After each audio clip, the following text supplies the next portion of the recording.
Okay. An abductee herself, Present, Bob.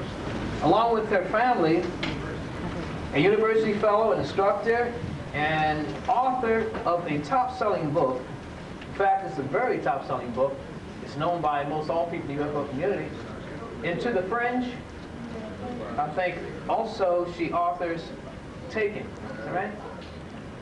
So you must get these books because I hear strong, good comments about these books. Dr. Turner will tell you all, whereas others, researchers, are reluctant or not acknowledgeable to comment. As a top world-recognized researcher, she has much to offer us on this complex and elusive phenomena. You definitely will not want to miss this, and I'm sure that you're going to get a lot out of Dr. Turner. So right now, without further ado, I will bring on Dr. Karla Turner.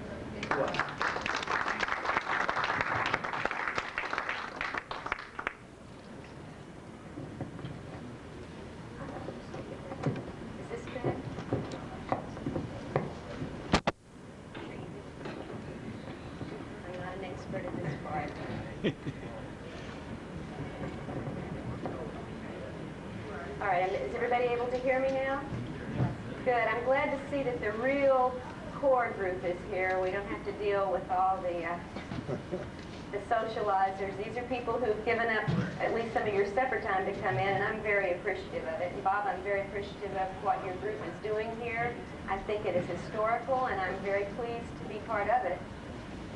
I'd like to start by telling you something that happened earlier this year. In January of '94, while I was working on the research and getting ready to publish my first research report, which is a book called Taken, Inside the Alien Human Abduction Agenda.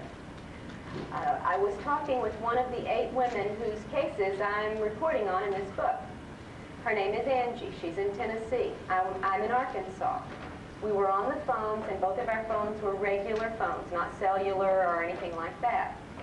In the course of our conversation, Angie was telling me about a recent abduction experience she had just had, in which this particular group of humanoid-looking so-called hybrid aliens were with her in a facility, and they told her they came from the area of Cassiopeia, and the constellation.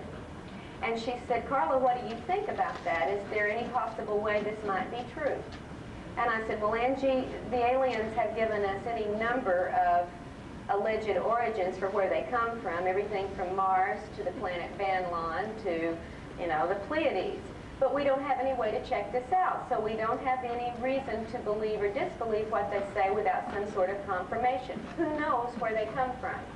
At that point, there was an electronic zip sound on our phone connection, and a very human male voice came on the line and said, there's a lot of them out there and we know where they come from.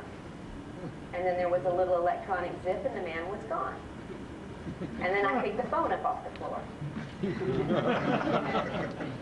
So to tell you that this is a phenomenon, the abduction scenario, that involves not only non-human entities from a place unknown as far as we can verify, it also involves very, very human agencies who monitor abduction experiences and events, who perform surveillance upon abductees, who initiate intimidation and harassment upon abductees, and at times, as you'll see in my book and in my presentation tonight, they abduct abductees and interrogate them, often with threats and often with the use of drugs and other mind control techniques, trying to elicit information from us about what is going on. And so that's sort of where we're going to head. I just wanted to let you know this is not simply secondhand reports. My family, in its own experiences, has had military human agency involvement, and so have 4 of the 8 cases I report about in Taken. And I think here at least is one of those handles we've been looking for. How do we get hold of something so elusive that it can pop in and out of our reality, can put us under immediate control when it happens, can alter our perceptions to be whatever they want it to be, and we can do nothing in return? When there is a human element involved, there is the opportunity to do something about this. And in this phenomenon, there is very definitely a human element involved. Now, I'm going to get there. I wanted just to start and let you know we're dealing with a real phenomenon I have witnessed repeatedly, have had multiple witnesses with me in some of these instances, and we're going to try to blow the lid off a little bit further off the abduction phenomena as you may have known it to this point. How many of you are pretty well read on the abduction scenario? So I don't need to do a whole lot of background work. All right, great. Well, first you might want to know who I am and why I'm up here to begin with, but the reason I'm up here is because aliens decided that they wanted to mess with my family. And they chose a family that was very happy and active and productive. In 1987, in December, my husband had a sighting in the daytime of a large spherical metallic craft hanging over the courthouse in the town where we lived in the North Texas area. He couldn't identify what it was as he was driving the car, so when he came home, he parked the car and walked about half a block up a hill to where we had a view of downtown, which was less than about a mile away. And this object was hanging over the courthouse in the daytime. He watched it, he said, and I wasn't here, I was out delivering Christmas presents because it was right before Christmas. He watched it for maybe 5 or 10 minutes, no more than that. It never moved, it never changed. He couldn't see wind affect it. He couldn't see anything dangling from it like a balloon might have. And he said he finally gave up and turned around to walk home, and lo and behold, it was dark. He didn't understand how it got so dark in the 5 or 10 minutes he was standing there, but he shrugged it off and came home. And when I returned that night, he said, I saw the darndest thing over the courthouse. I wondered what it was. And he told me his description of it. Large, metallic, spheroid, unmoving object. And we said, oh, well, they must be filming a movie in town, because our town is one where movies have been filmed fairly frequently. Let's look in the newspapers and see what movie they're filming so we can go down and watch them work. That's a fun thing to do. So we looked in the paper that weekend, and there was no mention of a movie, nor was there a mention of this large metallic object over the courthouse, and we forgot about it. Not once in our conversations did the term UFO ever come up. We didn't even think of it. It wasn't part of anything we dealt with. We were not prone to this subject. We had not read on this subject. I was a college instructor of English, had been for 10 years. My husband was a computer systems analyst. My son was a graduate student in physics. We were doing a very normal set of activities in our lives, and UFOs were simply not part of that.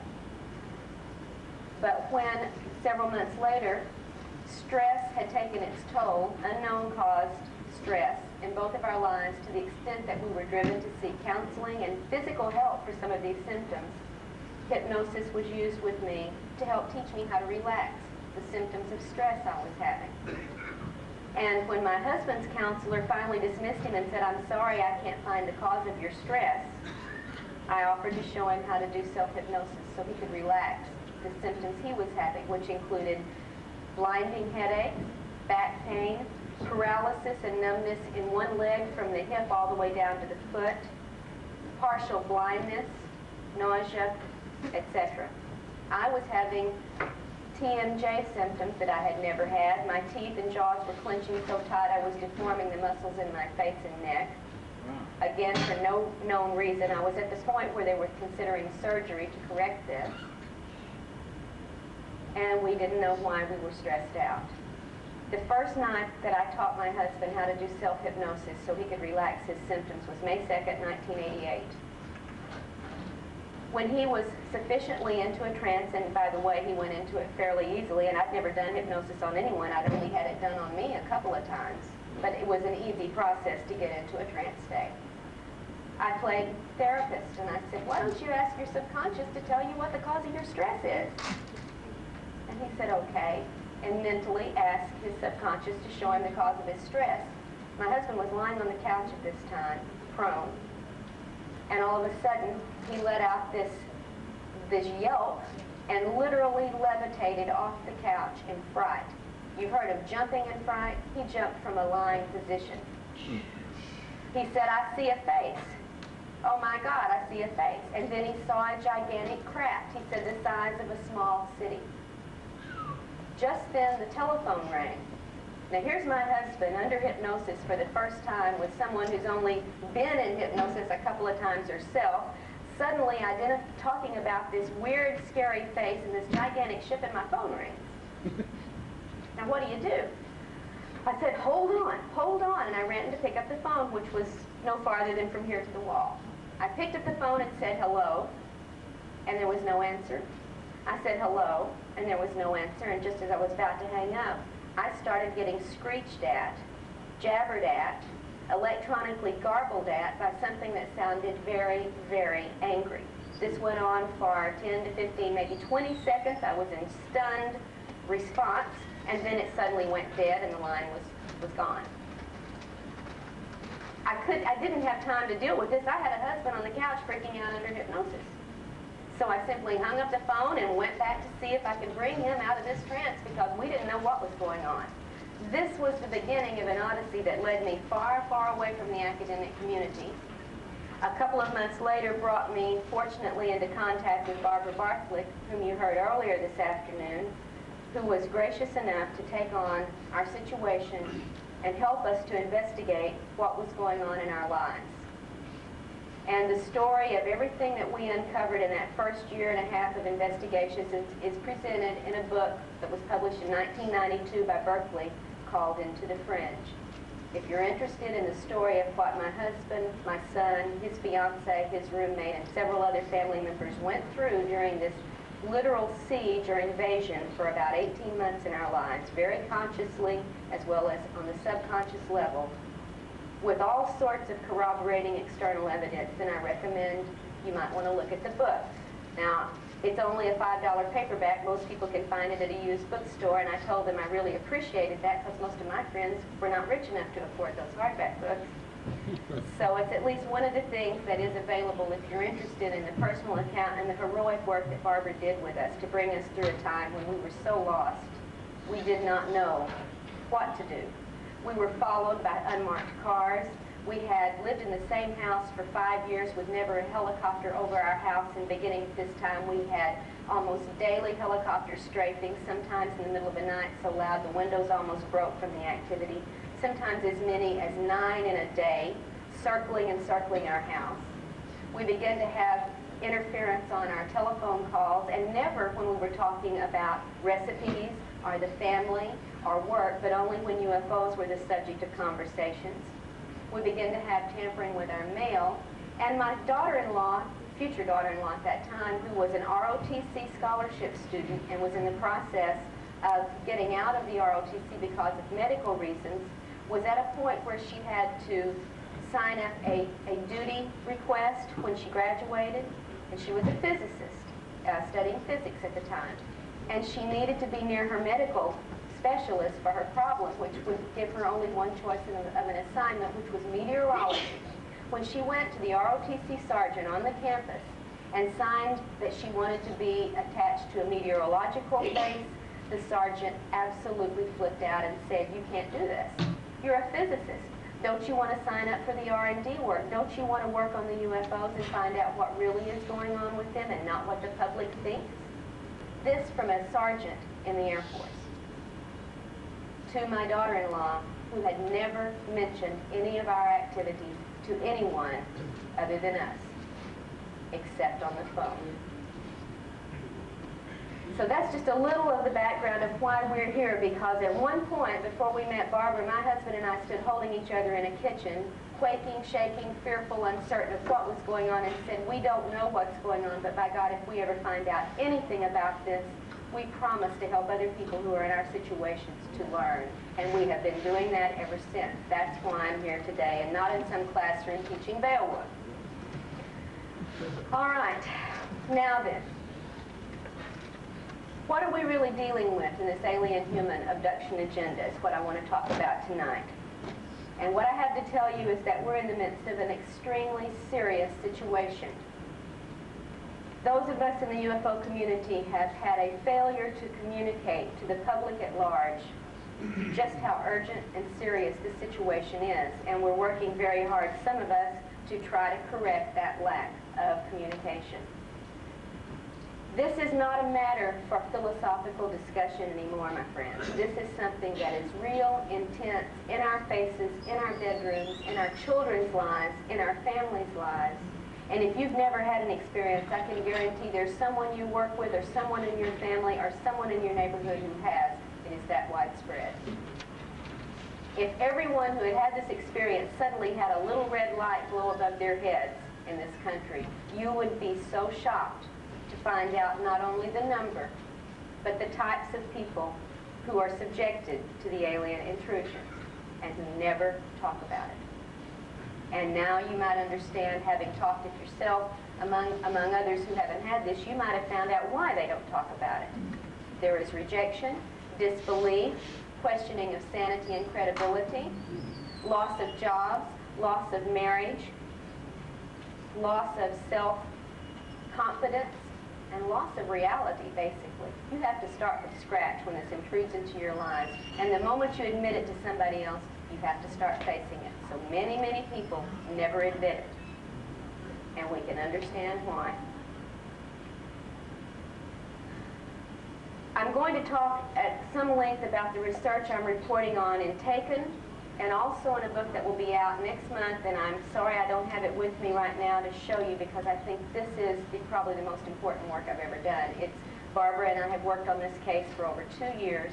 It reports on one man's experiences for 50 years. It's called Masquerade of Angels, and I would be very pleased if you drop by my table and pick up a flyer about this book, because it will be for sale in December. I hope to have it here, and we were not able to get it here in time for this. It's going to upset, I think, quite a few people in the New Age community, but I will tell you now, the man who is the subject of this book is one of the New Age people. He is at the heart of the New Age phenomenon. He was a spiritualist, a church founder in Georgia. He is a psychic who's done readings for over 20 years. He is a very well-known psychic in the South. People fly in from all over the world for sessions with this man, and he has proven to me, who's one of the biggest skeptics when it comes to psychic phenomena, that it's real where he's concerned. And this man, who is at the heart of the New Age metaphysical movement, is going to tell you that the masquerade is going on in full force, and you're seeing angels when you should be peeling back the mask. So I hope you will at least pick up the flyer and have a look at that book, and I will talk a little bit more deeply about Ted's experiences in just a little bit.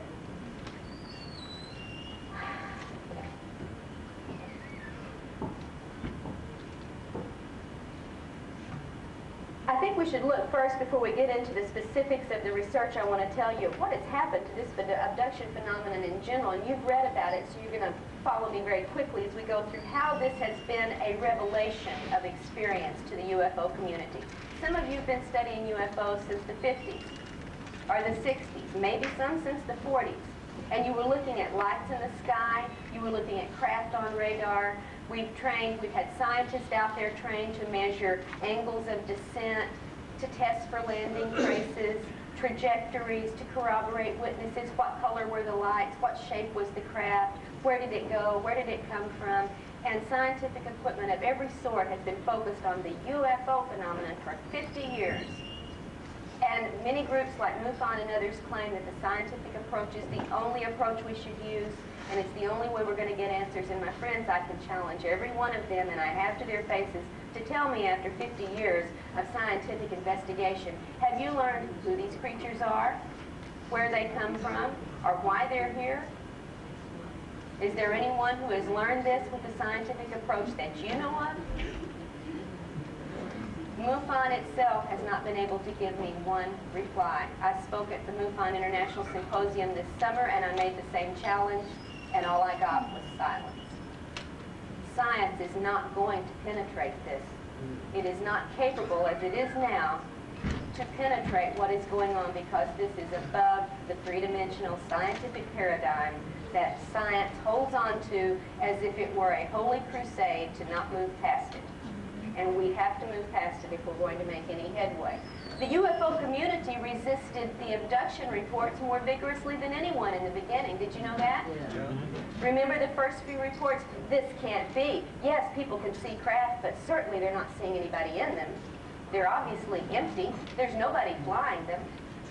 And if anyone claimed to have actually seen an alien or had an encounter, they were immediately written off by the UFO community as being crackpots and loonies. Nobody has encounters. They resisted vigorously. And then, pushed by evidence as case after case began to come forward, grumblingly, the UFO community said, okay, maybe there is somebody in those ships. Okay, maybe occasionally one of them might get out of the ship. Maybe every now and then some random witness might accidentally see one of these little creatures out taking soil samples or picking some flowers or gathering some water from the reservoir, but no, it's not a common event. Even Bud Hoskins, as recently as the early 1980s, was saying, all right, people may be getting abducted at some point, but it only happens once. It's that random and rare. There was no idea, even among the leading researcher in the field, that it was a recurrent situation. He would accept one report, but if the person said they came back, he'd say out of the office. Because that was where the research stood. It was conservative, it was resistant to change, and Bud is the first to admit he was pushed to change by the evidence, and he waited until it was overwhelming before he would change. There are some people who have been forced to change much faster, Ms. Bartlett being one of these, because of living in the center of an invasion area during the mid-80s when things changed, and we're going to talk about when things changed and why they changed. Now, David Jacobs has said recently that as far as his research with Bud and others has shown, the activity really began around 1900. And we know from some of our own research that the abduction phenomena has affected families going back 4 generations, and that would be around the turn of the century. In my husband's family, for example, his grandmother had an encounter with a non-human entity that led her off into a swampy area where there was a period of missing time before she was returned when she was only 5 years old. That was 1903. So if you think it's new, if you think it's something the media has spread, you start looking into the cases and find out how far back it goes in some of these families' generations. I know of an African-American family in East Texas that has had it going on since the early 1900s, and it's still going on today with that same family. 3 to 4 generations is fairly typical. When you get a first abduction report from someone, one of the first things you do is say, let me talk to the rest of your family. And 9 times out of 10, other experiences with other family members are going to emerge if you do a thorough investigation. So we know this is not a new phenomenon that somebody dreamed up out of false memory syndrome, out of Close Encounters of the Third Kind, or the movie E.T., or science fiction of the 30s and 40s. It was there before the turn of the century. It is transgenerational.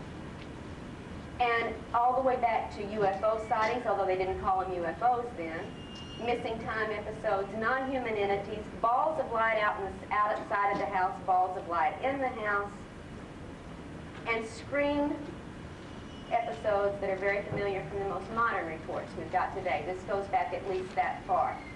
We have reason to think from people like Jacques Vallée and some of the others who've worked into the historical perspective that this has been going on maybe for hundreds of years.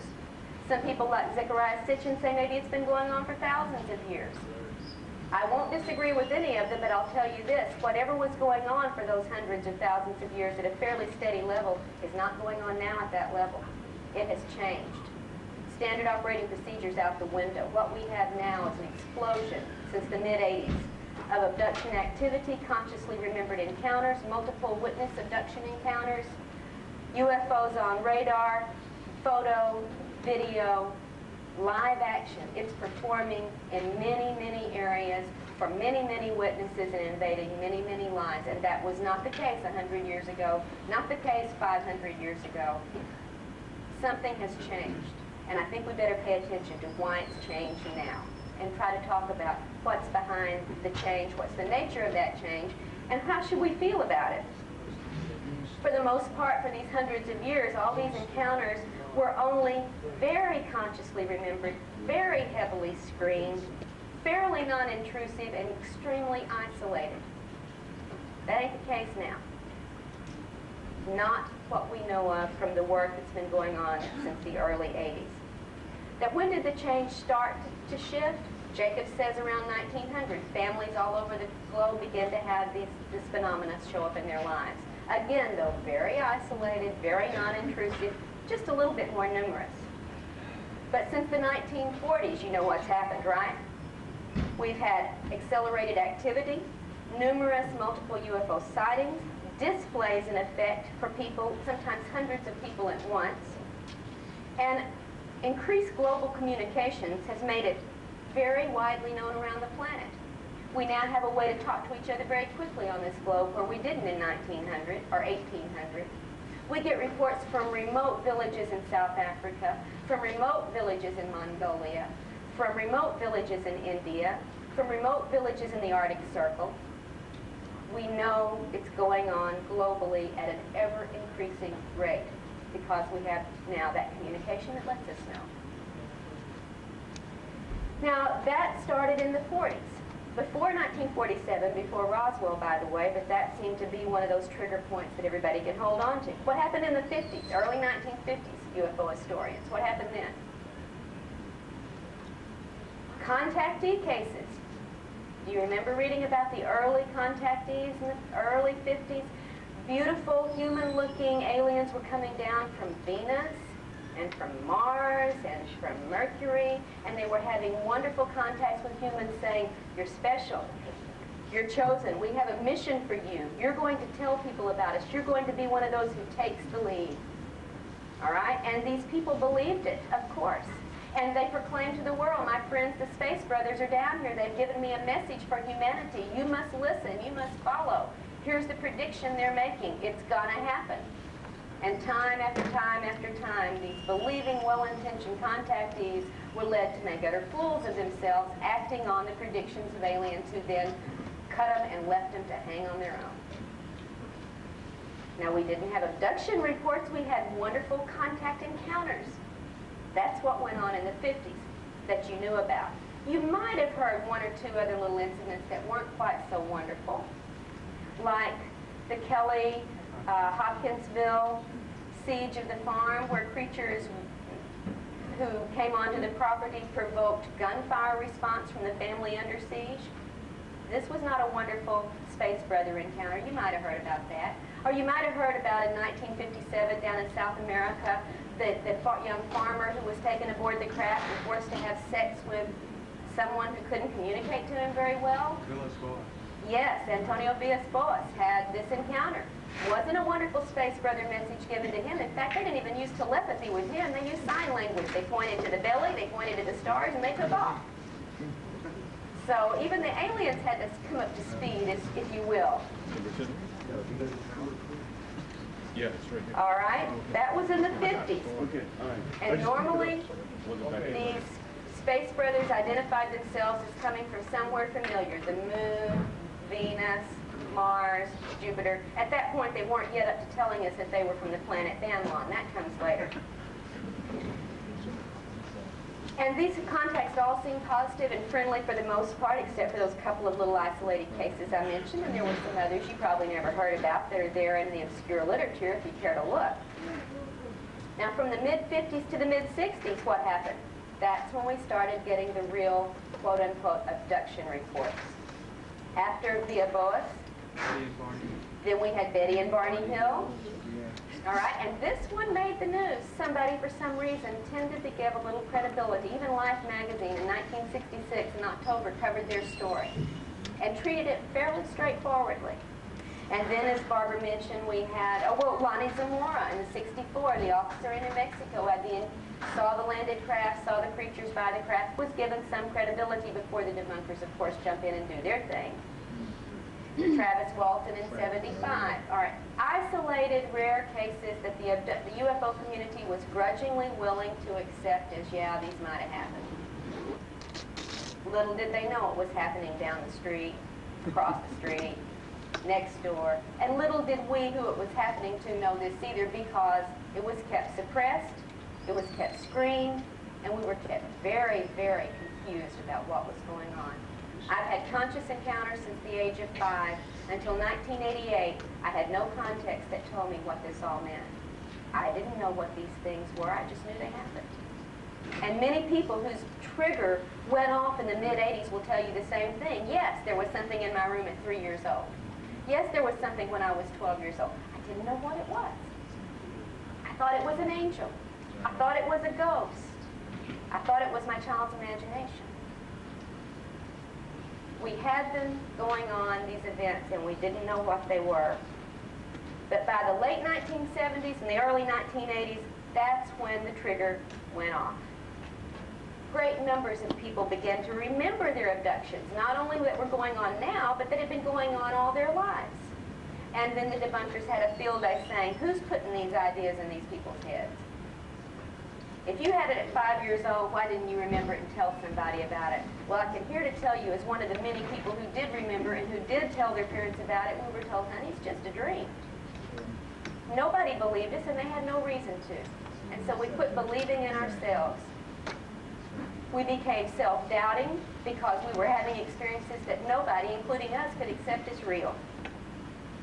And the UFO community slowly, by the early 80s, had to start listening to pioneers like Bud and others who were working in this field to bring this information to light and saying, okay, maybe it's going on. I'll tell you, since most encounters are suppressed or screened in our conscious memories, they could be much more numerous even today than we have any idea.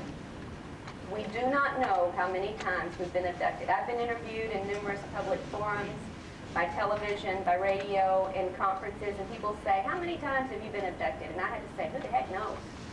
I sure don't. I have signs of abductions many times when I have no memory.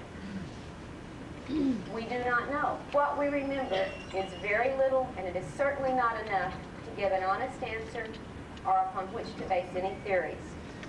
But it was at this point that the serious abduction research began. And the reporting of this research in widely read books like Missing Time and Intruders and Communion and so on finally gave the public at large a context, a language in which they could discuss these things. If you don't have a language, you can't talk about it. We finally got a language of terms, of experiences, of validation. And that allowed the public to conceptualize and articulate these events for the first time. And all across the country, people were reading these books and beginning to ask, is that what was happening with me? The trigger. There had to be a trigger. And the readings triggered even new recollections. And then lo and behold, we weren't remembering things from the past. We were having things last night.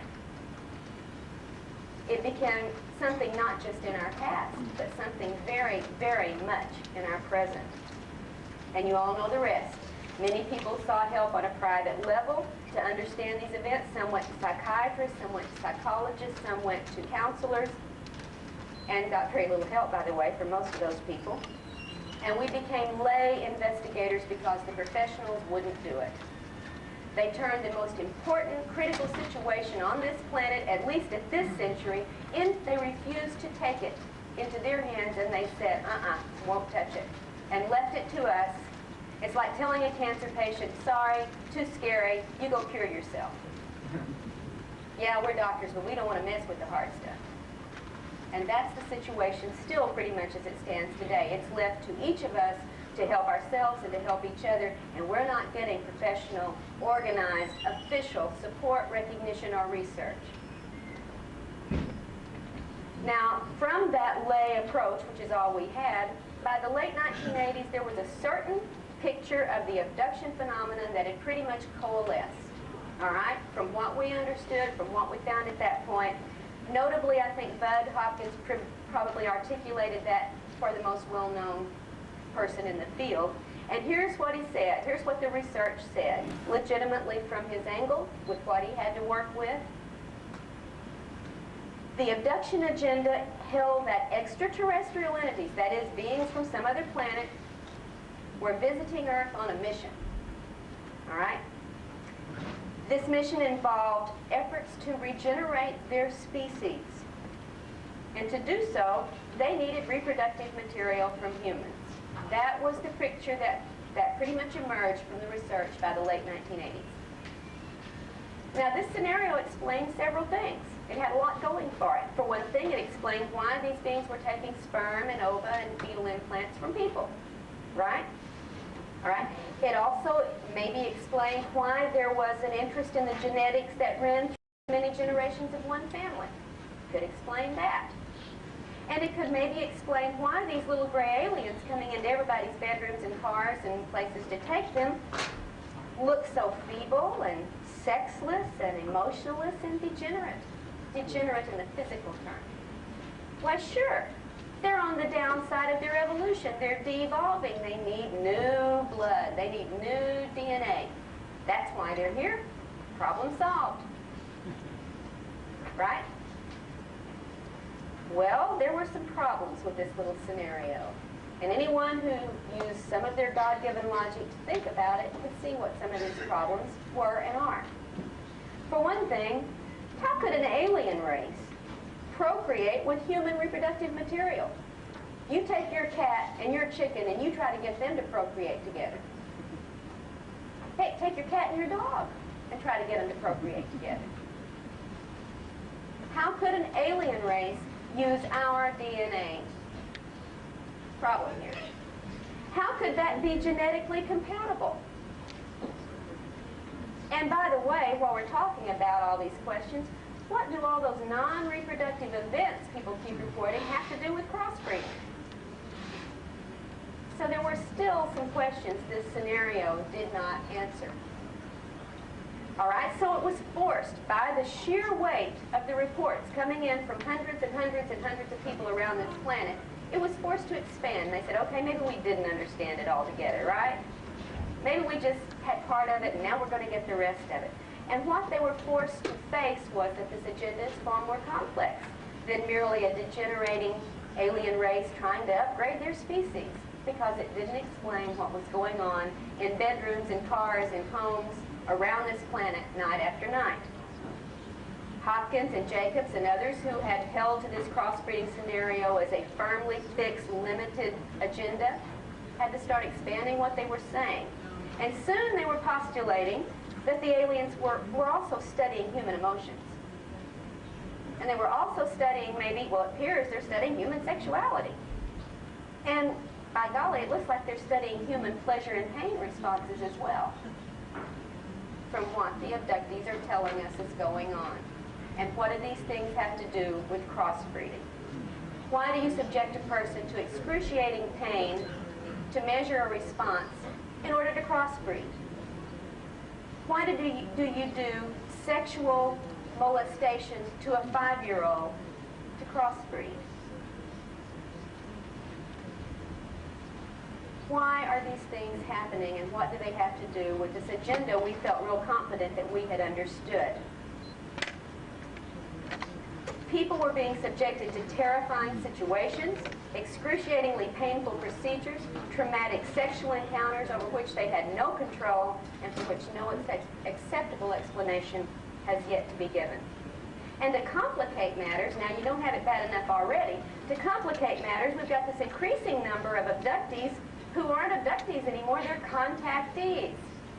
In fact, they're claiming their alien visitors are superior, benevolent, spiritual, sent by God himself or herself, helpful, and here on a mission that has nothing to do with saving their species. Buzz got it wrong. It's not their species here to save. They're here to save our species.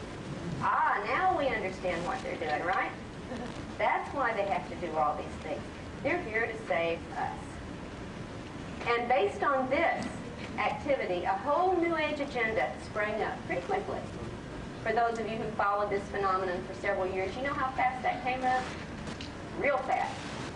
It offered a completely different view of alien encounters.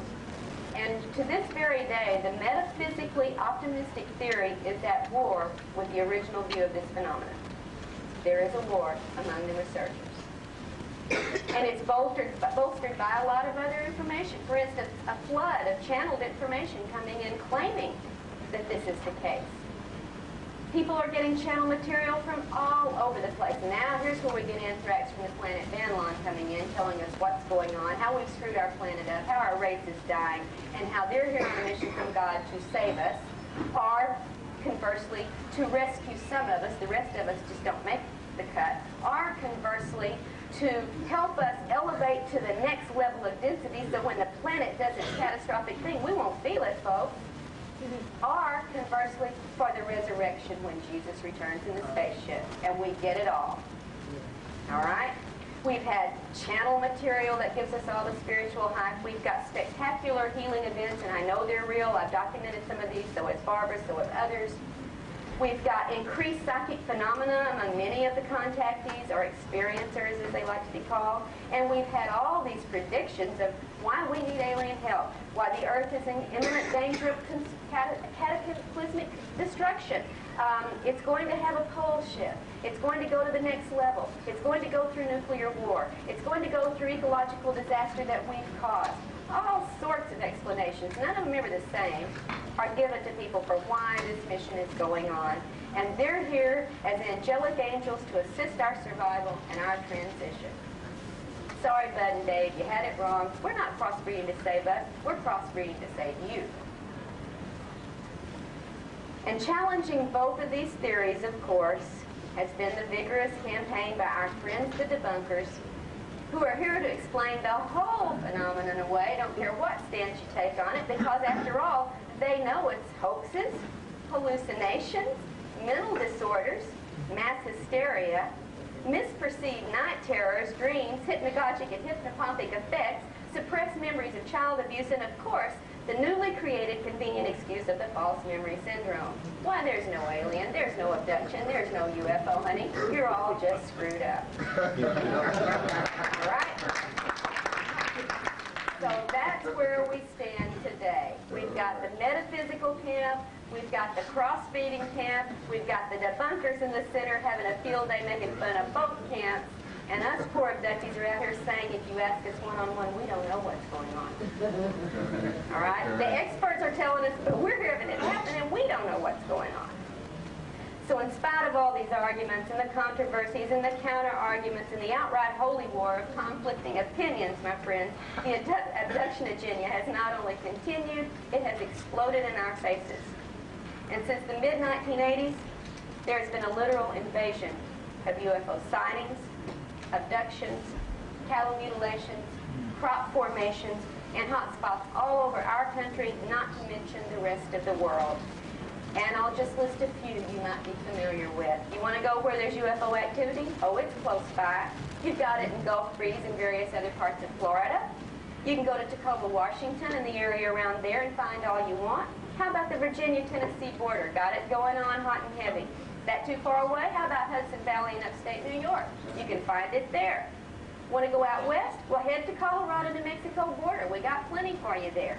Want to go south? Try the Oklahoma-Arkansas border. Heck, try the Arkansas-Missouri border. If that's not good enough, come on down to Texas. We got it hot and heavy. And if you don't know that this is going on right now, week after week, on local levels being reported, then you're not getting the information that's available. And by the way, if you'll come by my table, I'll give you an address of something that will give you this information on a monthly basis, delivered to your door from local reports not only around this country, but around the world, and it's called the UFO News Clipping Service, and it's the one thing I recommend you subscribe to. You get the reports from the horse's mouth that never make it out of their local areas. NBC is not going to tell you this. But the UFO News Clipping Service has the information, and you can read it on a monthly basis.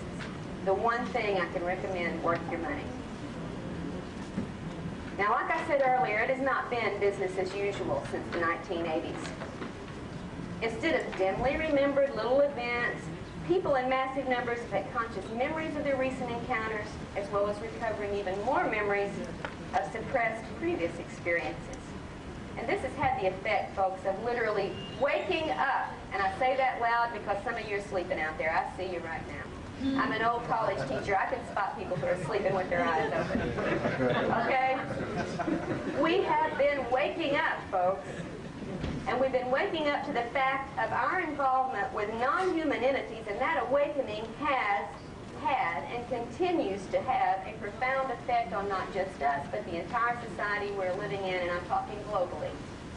And furthermore, these encounters are found to be far more complicated, far more complex, far more confusing than crossbreeding or spiritual vibrational change can ever hope to explain. Some of these encounters are reported to be positive experiences. Most abductees, in fact, most abductees have both positive feeling and negative feeling experiences. So don't let anybody sit there and preach to you that if you've had something negative happen, you're a spiritual Neanderthal and you asked for it. That is not the case. Most abductees have both. All right? And that's just without even any investigation. That's what they remember consciously. There have been, I can guarantee you, healings, miraculous level healings performed on abductees. We know of one case in Texas where a woman was in a car accident last year with 14 broken bones resulted from this. She was in a hospital bed at home, unable to move. That's why she had to have a bed in the living room, because she couldn't get up and down without help.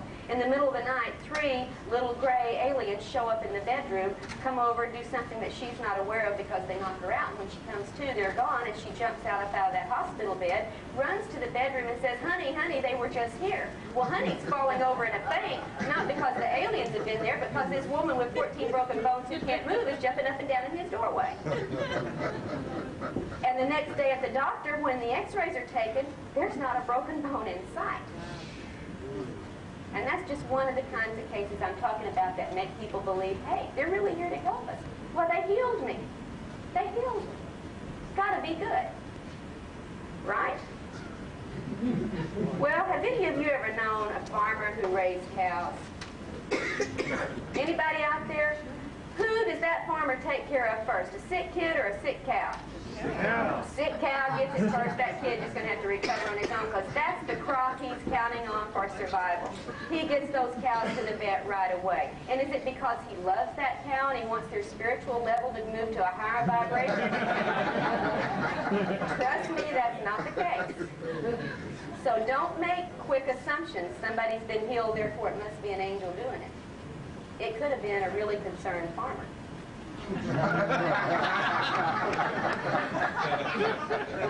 All right. And we have another little problem or two when we start dealing with the positive aspects that most of us people have as we go through this phenomenon. For one thing, we get a lot of spiritual information delivered to us.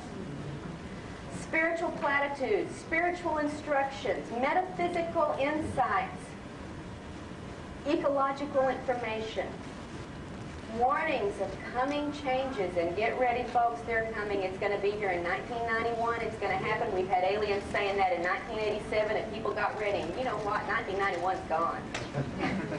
And then it was 1993. It's going to happen in August of 1993. You've got 3 different Pleiadians' words on it, and everybody gets ready and sells all their goods, and they're waiting. And you know what? 1993 is gone. And they're still saying the same thing.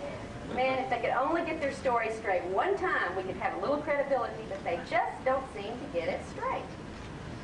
And so far, they haven't delivered on their predictions. And if you start basing your actions on getting ready for one of their predictions, can I please have first crack at buying you out at a cheap price? Because I plan to be here a little bit longer. Now, I'll tell you something. Not only do we get the spiritual and metaphysical and ecological information delivered to us, not only do we get the healings and the predictions and the coming changes, nobody's stopping to ask, now wait a minute, what did that have to do with the crossbreeding program? And the spiritual side's not saying, now wait a minute, what is it, where is it in the Bible that it says angels do rectal probes on children? See, somebody's not using their logic, and somebody's working real hard to keep us from being logical about this. And I'm going to talk about why this is the way we're responding. We have been programmed to such a degree that it is really and truly not funny. And I tell you, even though these things are going on and the reports are valid, that you're getting people who are telling you the honest truth about what's going on with them, we still don't have anything to really account for or legitimize or excuse or justify the physical and emotional procedures that are traumatic, illness-producing, personality-degenerating, and sometimes lethal in their after-effects on us fortunate chosen abductees. For instance, one of the most common sets of problems, and I could give you statistics, but who cares? I'll just tell you what the statistics tell us. That kidney problems, back problems, headache problems, nausea, unexplained rashes, hair loss, eye damage, and extremely bad gynecological problems are the common results in many cases of the abduction scenario. Sounds like that cross-breeding program's running into trouble. And to get that spiritual vibration up to the next density, you got to lose your uterus, sweetie. There's some problems we better start thinking about. I'm being funny, but I don't feel funny. I'm telling you now, you have to start thinking. You have to wake up. Somebody get that person back there. I see him asleep. And not only have there been illnesses following this and traumatic breakdowns, there have been illnesses no one to this day in the medical community has been able to explain. And I may call Ms. Barkley up here to witness on some of these. We have some cancers, or alleged cancers, only 3 months after abductions on a particularly healthy man that could never be explained. The best medical specialist in the country said, this is so rare we haven't even seen a handful of cases in all the history of recorded medical science. And by the way, what's that blue stuff and those scooped out marks on his legs? And he's dead, by the way, when they're doing this autopsy. And this is 3 months after a wonderful abduction experience at his house. We have another case in South Arkansas where an entire family, a mom, a dad, their grown child, and her husband are abducted, where there's a big flat going on. There was sightings so numerous that the camera crews from the TV stations used to come out and shoot them because they were showing up on schedule. Had an abduction for the entire family, and afterwards, in this area where many abductions were going on, one of the women who had been abducted began to have her breasts rot off. Rot off. From no known explanation. No doctor could stop nor could identify, and I believe there were 20 surgeries at last count to try to repair the damage. And these are just a couple of examples of the fortunate after effects of us chosen experiencers. And there have been deaths. There have been deaths that have been predicted and threatened to abductees by the aliens as a means of coercion, and those deaths occurred. And they occurred exactly as the aliens said they would occur. And this can be verified in private for anyone who does not think this is true. The people who are involved in this will not let themselves be identified because they still have other people living who are under threat. Those are the cases nobody wants to hear about, and certainly nobody wants to talk about. And before you start believing everything your abductees are telling you, you might want to talk to the survivors of some of these cases. And other detrimental effects, that, such as Barbara talked about earlier today, include severe depression, very strong symptoms of post-traumatic stress, just like any rape or war victim experiences, attempted suicides, and successful ones as well among abductees. In fact, among some fairly well-known ones in the last couple of years. In fact, one in Louisiana this spring that was filmed by the TV crew in the town because the man was jumping off a bridge, claiming an extraordinary set of family circumstances. His wife was going to leave him. The aliens had been abducting these people for several years, and they weren't that upset about it until he's on the bridge to kill himself, and he does, on camera. And the thing is, there were no problems in his marriage. His wife had one baby and another on the way, and they were happy. And here he is claiming, my wife's going to leave me, my marriage is over, I'm jumping off the bridge, and he's gone. And that's just one of the suicides just this last year among abductees. Sexual dysfunction is highly common among abductees. Degenerative and self-destructive behavior, such as Barbara talked about with the drug abuse, the alcoholism, the promiscuity, the tendency toward violent and self-violent action. All right, I've got one more hour. I tell you, I'm going to wrap up real quickly to a break point, and then we're going to take a little break, and everybody go to the bathroom, have a cigarette, and calm down, and then we'll come back and finish.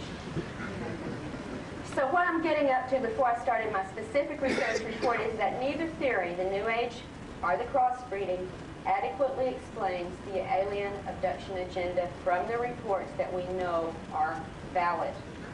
And the abduction research field is in an uproar, and it's all alone in dealing with this situation. Now you might ask, what have our authorities and officials in government been doing about this? Well, to begin answering that question, I want you to remember that I want you to realize something. There has been a revolution that's taken place in our government. And here in the Cradle of Liberty, I feel like we need to call for another one. and I hope by the time we're through here there will be a revolution of some sort in our action and in our lives and in our thinking about this. But there has been a revolution within our government. So that today, a very great part of the power structure that really deals with our situation globally is unknown to you and me. It's not people we vote for. It's not people we'd recognize on the street. But it's where the power structure stops at the top. And you'll never see it, and I'll never see it. And I'll say this openly, you could elect my dog president, it wouldn't change that power structure. All right? Amen. And we don't know it. We're the ones they're hiding it from. You know what they call us up there among the intelligence community's top levels? We're the sheeple. And that's their term for us. We are the sheeple. Now, this revolution in government activities, we may never know the true extent of these activities because the public is not being told. In fact, most of the evidence that keeps things, most of the effort to keep things covert is not aimed at our so-called political enemies. It's aimed at us, the sheeple. They don't. Our leaders don't want us to know what's going on. The Russians know. The Chinese know. We don't. That's how it is, folks. They let Russian satellites fly over the most secret bases and take pictures. But if you try to get out to Area 51, watch it. Now, who are they protecting? And even with our limited resources here in the individual private sector that has been trying to deal with this for all these years, we do know a little bit. We know that since 1947 at least, a power structure within the military intelligence inner sanctum has appropriated the UFO phenomenon, has made it its own sphere, and politics below that level has nothing to do with it. I don't think the president knows any more than you and I do, probably less, no matter who the president is at any given time. And this power structure has attempted to manage the relevant information for its own purposes. First, it wanted to control this information until it could manage it. But that never happened. That's how they said it. It never happened. We'll just control it until we understand it and have a handle on it. So tell the folks it never happened. But later, they found out they couldn't get the handle. They couldn't manage it. But here they were having it covered up and having lied and carried out illegal activities to keep it covered up. So what do you do then when you realize you can't get a handle on it? Well, if it can't be managed, you just simply continue to deny and debunk. And the attitude has been, we can't stop the UFO sightings. Okay, but we can ridicule and frighten the witnesses of these events into silence. All right? Nowadays, it seems, and I'm going to talk about specific examples of this, that power structure within that high level of military intelligence government activity has decided that they can only gather information, they can't control it. And where do you get the best information about what the aliens are doing? Where do you get it? You get it from satellites? You get it from phone surveillance? You get it from abductees. The first-hand accounts from the people who are facing it one-on-one, and now we have evidence, and I mean really hard evidence, that this power structure's agents are not only doing surveillance on abductees, they are also abducting abductees, interrogating abductees, using drugs and other mind control techniques upon abductees, trying to ask these questions. What do you know about the alien agenda? What are they doing with your family? What have they told you you will be doing? What have they done to put implants in you? What procedures are they carrying out on you? They are asking us questions in a desperate attempt to get the information from us. Now, they could come to my door and ask, can I ask you what's going on? And I would be happy to tell them. I feel very patriotic about this country. If there is a threat and our government is working on it, I will give them the information gladly. But do not take me or my husband in the middle of the night without asking, put us under control, use guns and coercions and threats to try to elicit information, and then use drugs to wipe out the memory of this as much as you can and expect me to cooperate? Sorry. I'll be a patriot, but you're not being the patriot when you do that to me. There is very strong evidence that the government is having to prepare the public in some way with a widespread dissemination of vague knowledge, somewhat legitimate knowledge. Let's mix in a lot of good disinformation with it so they won't get too scared too fast. Let's mix the good, the bad, the ugly, and the humorous in the media when we treat this subject so everybody can choose what they want to deal with and won't have to be forced to deal with more than they can handle. And maybe we ought to install some contingency plan for future confrontational scenarios. That's where it stands with our power structure right now. And folks, I'm dry. I need a smoke. I'll be back in 15 minutes and we'll talk about the specifics of this.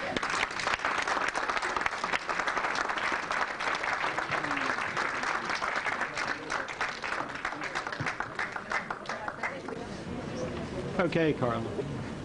All right, I told you I wanted to talk in specific about my research once we got the general scenario spelled out, and I think I tried to do that as well as I could in the time I had, so I'm going to tell you now about the specific findings for why I'm telling you the things I'm telling you, what kind of evidence we have to support this.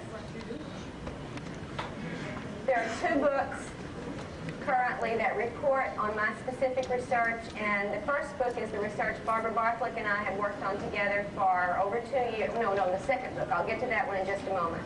The first book is out now. It's called Taken, Inside the Alien Human Abduction Agenda, and I call it Taken because, honey, we're being taken for a ride in a lot of ways. And this book reports in depth on 8 different cases of abductees around the country. For a specific reason, I chose in this book to look at only women's cases because I wanted to make some very close correlations in these reports, and therefore I wanted a very uniform group of abductees for this particular project. But I don't have any feminist agenda. The next book, which will be out next month, is called Masquerade of Angels, and it deals with one man's entire account of abduction, lifelong abduction experiences. So just because this one happens to be all on women doesn't mean I only deal with women's cases. But it gave me a homogeneous group for comparison purposes. And I'll tell you another reason it's easier sometimes to work with female abductees than with male abductees is because so much of this material is very, very intimate and very frightening, I think, more often for perhaps the male ego than the female ego. And I don't mean that at all derogatorily. There are differences between the sexes. We all know that. We have our strengths and we have our weaknesses. And it has been, in this particular case, easier to get the intimate kind of responses for this kind of study from women.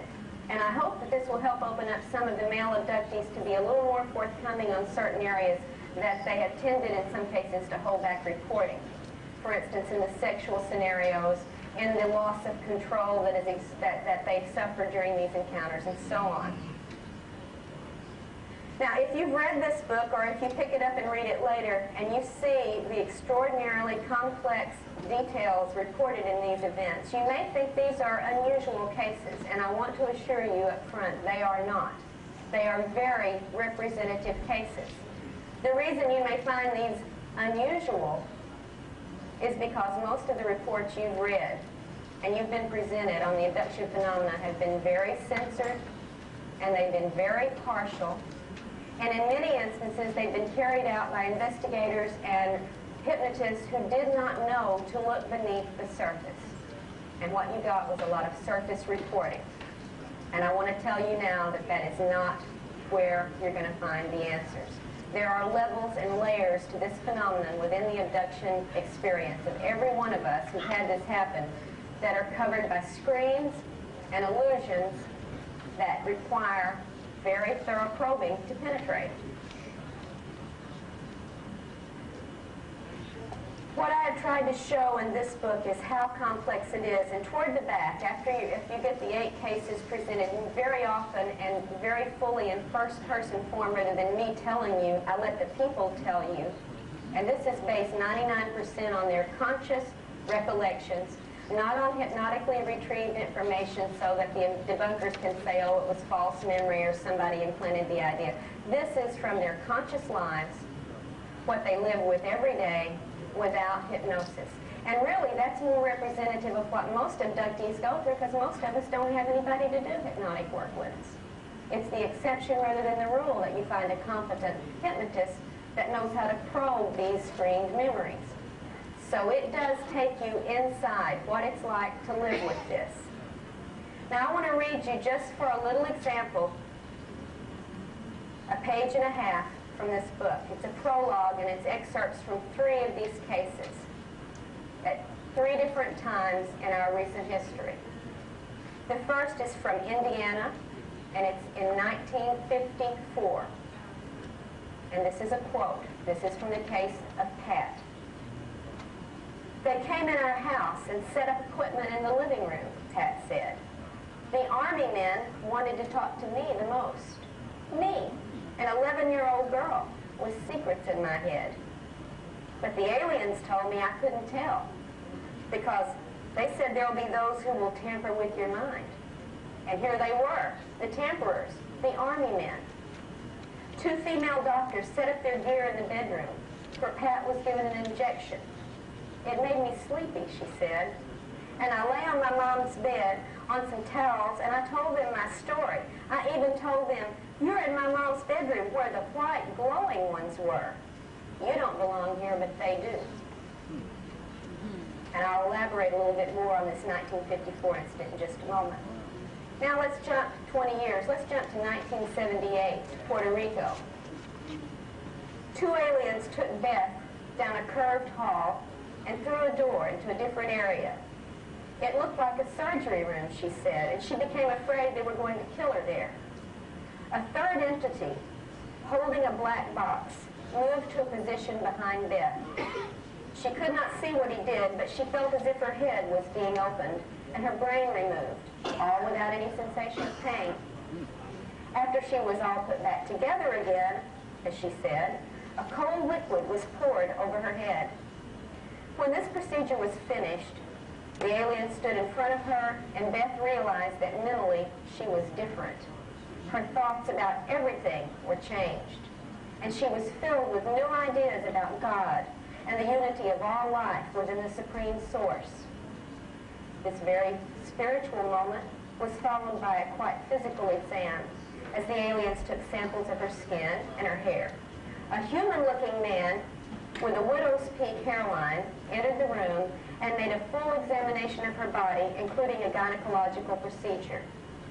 Then he explained many things, telling her that she and other humans had been chosen to carry out certain jobs in the future. Now let's jump to Texas 20 years after that, 1992. And this is the case of Amy. Quote, the masked alien explained that her race had been doing things to humans that they should not be doing, Amy said. She, this alien, and several groups of her race and others wanted to stop the abuse of humans by her race. They were working with certain people on Earth to stop the process. The other humans in the room were ex-pilots, military officials, and other professionals. They were all working together to stop the alien intrusion. She showed me the thing she had pulled out of my neck and said, this implant is embedded deep in the spinal cord. The thing controlled the muscles of the body when activated. It blocked the brain and became the central command of the body. I don't want to remember how or why this thing functioned. Now you get 3 very different, very individualized scenarios from these 3 reports. But when you look at the totality of what Pat and Beth and Amy and the other 5 women in this book experienced, as I spell out in a several long-page chart of comparison of detailed reports, you will see that as an individual, as each of these accounts has been, overall the pattern is extremely consistent. And I'm going to talk about the real nature of this pattern, not what you've been hearing, not what you've read, but what really is going on in this report. In this book, these 8 women come from Texas, Tennessee, Alabama, Florida, New York, and Puerto Rico. They ranged in age at the time this research began from age 26 to age 50. None of them knew the other when this began. 3 of the women are married, 4 are divorced, 1 is widowed, and 6 of the 8 have children. All right. Although there's this highly individual approach to each of these events, When you look at the entirety of the experiences, here are some of the shared details that we find in common, and all of these, I think, are going to raise some pretty important questions in your mind. First, if you adjust the microphone, your voice is very muffled. Is it? Yeah, I'm the sorry. fidelity is not good. How about this? Is that better? You need a little bass in that mix, and I guess it's the sound guy. You need a little bass drum. Can Not you too much help treble. the sound guy? Yeah, your battery's Your dead. battery is Okay. Thank you very much. I was just going to talk about that. Yeah. That's good. Yeah.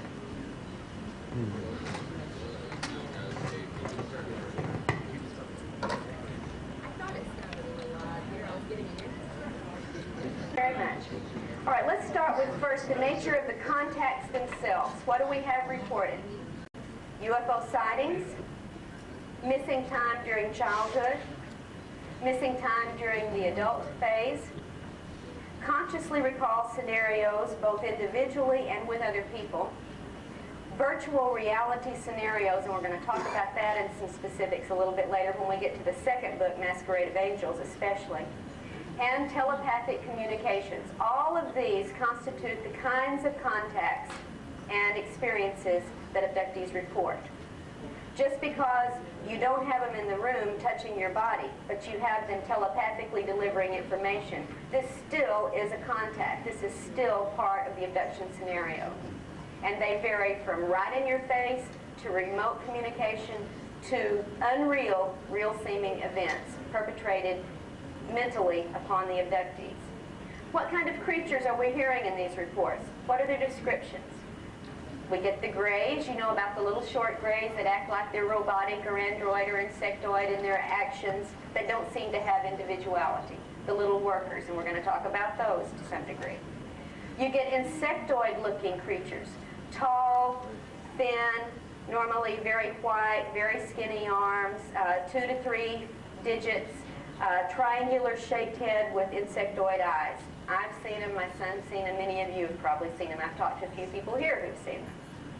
Reptoids, very robust creatures, normally tall, very scaly, smooth in one direction, sticky in the other when you rub over the skin pattern, clawed, webbed, and these guys have teeth, unlike the little grays. Then you get the white, humanoid-looking, not human-looking, but humanoid-looking, tall, thin, white, sometimes with very deeply wrinkled faces, with round eyes rather than the slanted eyes. And these, too, have mouths that open. When my husband was 11 months old and was abducted, he was allowed to put his finger in the mouth of one of these creatures. And he said it didn't have teeth. It had spongy, soft tissue, sort of like in a whale's mouth. You get blue humanoid-looking figures, very often reported. Not green necessarily, although those do come up, but more often blue than green. There are numerous reports of things that the abductees describe as dwarves or elves or trolls, very small, sometimes hairy, sometimes big-eared creatures. And then there's several varieties of completely human-looking individuals that show up in some of these accounts.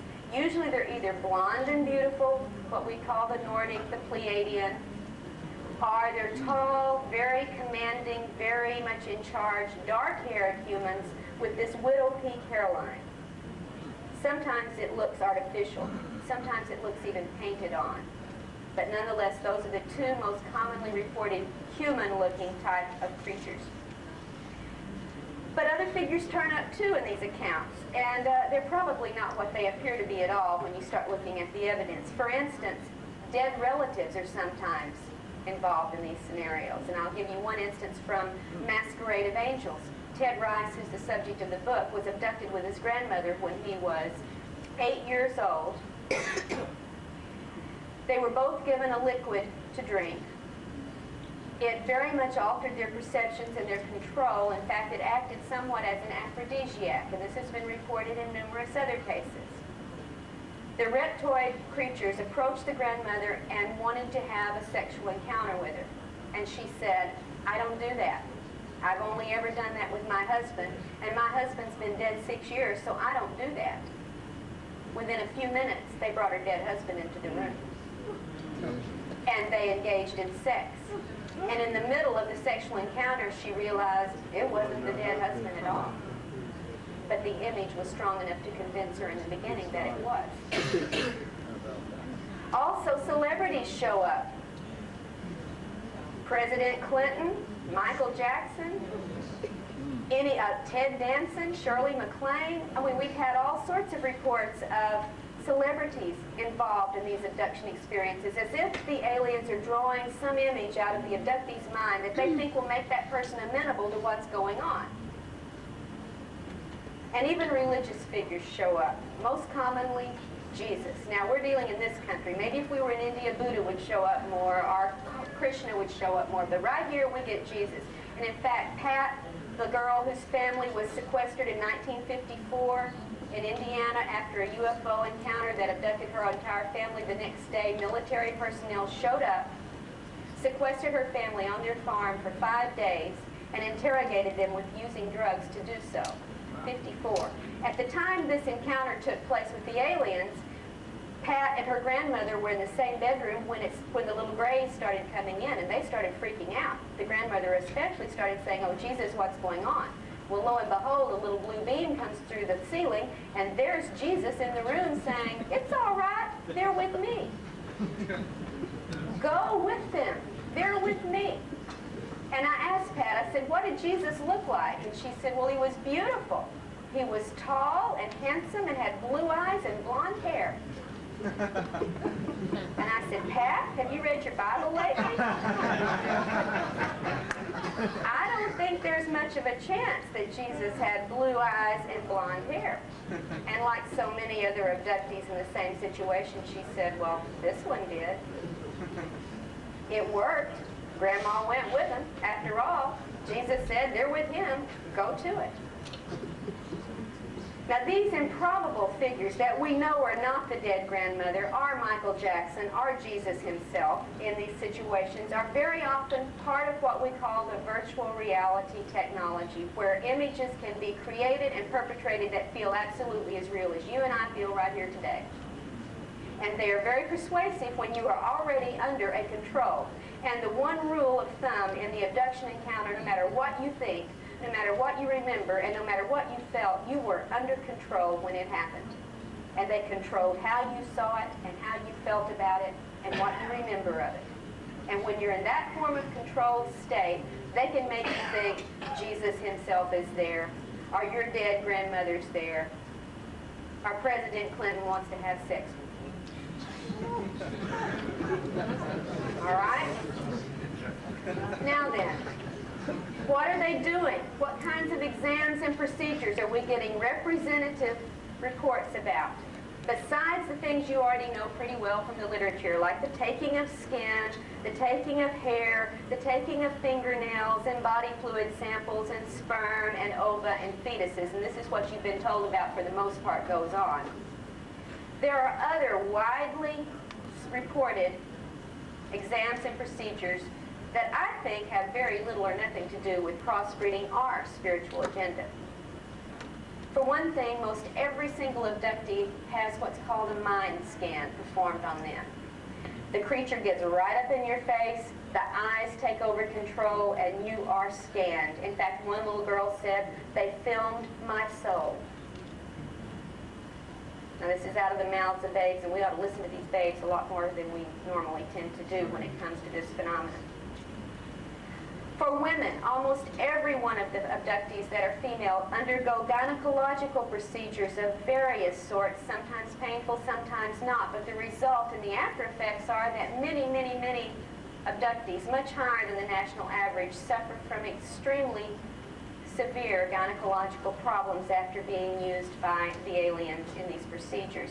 In fact, we have a report very recently of a 10-year-old girl who just had to have a hysterectomy because of what they had done with her. It's getting younger and younger. There are also many implantations performed on abductees. You've heard about the little BB probes that are put up the nose and go penetrate into here like my husband had when he and his best friend were abducted when they were 12. As often, or maybe even more often, they use behind the eye. As you heard with Barbara's presentation today, they take the eye out, they do the implant behind it, put the eye back in. They also put them in through the ear. Most recently, they've begun putting them behind the ear into the base of the brain. And very often, they go into the spine at some point, ranging from the base of the neck all the way down to the bottom of the spine. All right, what does this have to do with crossbreeding or spiritual elevation, you might wonder, as I do. Many abductees report the brain surgery, like Beth, when they opened her head and took out her brain. This report is as common as the sperm and ova taking, although you don't hear about it as often. And people who have this happen use almost the same phrase. They opened my head and took out my brain. Word for word. I can repeat it on tape after tape, the same scenario. Certain kinds of instruments are repeatedly reported as part of these procedures. You know about the little light bar or light wand that's used to scan over the body. This is very, very common. You know about the little small box, usually a little black box, that's reported in many of these scenarios. We don't know up until this point, perhaps we know now, but we did not know what this little black box was all about. In Masquerade of Angels, I think you'll find some information that may shed light on what that little black box is all about. And I don't think you're going to be real happy with it, but I'm going to tell it to you anyway if you read the book. A long needle device, sometimes into the brain, sometimes into the abdomen, sometimes into other areas, even into between the toes, is reported repeatedly. And then, of course, there's the infamous alien dentist chair. How many of you have been in that? You're in the chair, the equipment pulls down from overhead, and you get the little laser type or razor type or probe type device that is used in any number of areas on the body. These are very similar from report to report to report. Abductees are very frequently given an unknown liquid to drink. No explanation for what this is about. Sometimes they're given a substance to swallow or to eat with no explanation of what it is. And the results of these liquids and these pills or substances are varying. Sometimes it's dizziness, loss of consciousness, extreme nausea, and sexual stimulation. All of these are frequently reported from these substances we are made to ingest. What are the aliens communicating in these scenarios? Well, very often they don't communicate a darn thing. You're out, you don't get to ask questions, they don't answer any questions, they do the procedure and you're back home and that's it. But they do sometimes communicate certain things. Sometimes it's merely directions. Don't be afraid. Yeah, sure, don't be afraid. Lie still. Don't touch certain things. They have told them not to touch aliens, not to touch things on the ship, not to touch the ship itself. Don't touch. These are some of the kinds of directions abductees are given in communications. Many abductees are given certain other kind of communications. You are special. You are chosen. You're the golden child. You have a mission. And they are told this sort of information, that they are selected for some great honor or mission or task. Sometimes the aliens communicate a lot of information about the origin of the human species, and you know what it mostly says? We made you. We altered what you were. We changed you. We own you. You're our product. Sometimes they make a lot of statements about the separation of the soul and the body. And they seem to be doing this more and more lately, stressing, don't be so attached to that physical body. It's just a container. It's just a vessel. Why, it's not important. Now, why do you think they would want to downgrade the physical form that God chose to put us in and tell us it's not important? It was important enough for God to make it. It was important enough that this is how we are born. Why do you think they might be stressing, hey, don't be so attached to that body. It's not really important. You might want to think about why that would be something they want us to believe. Very often they deliver warnings about the current terrible condition of the planet, or about some impending destruction that we're going to bring on ourselves, or that nature is going to bring on the planet, and so on. We get a lot of warnings. And then occasionally there's some weird things like certain musical sounds are heard.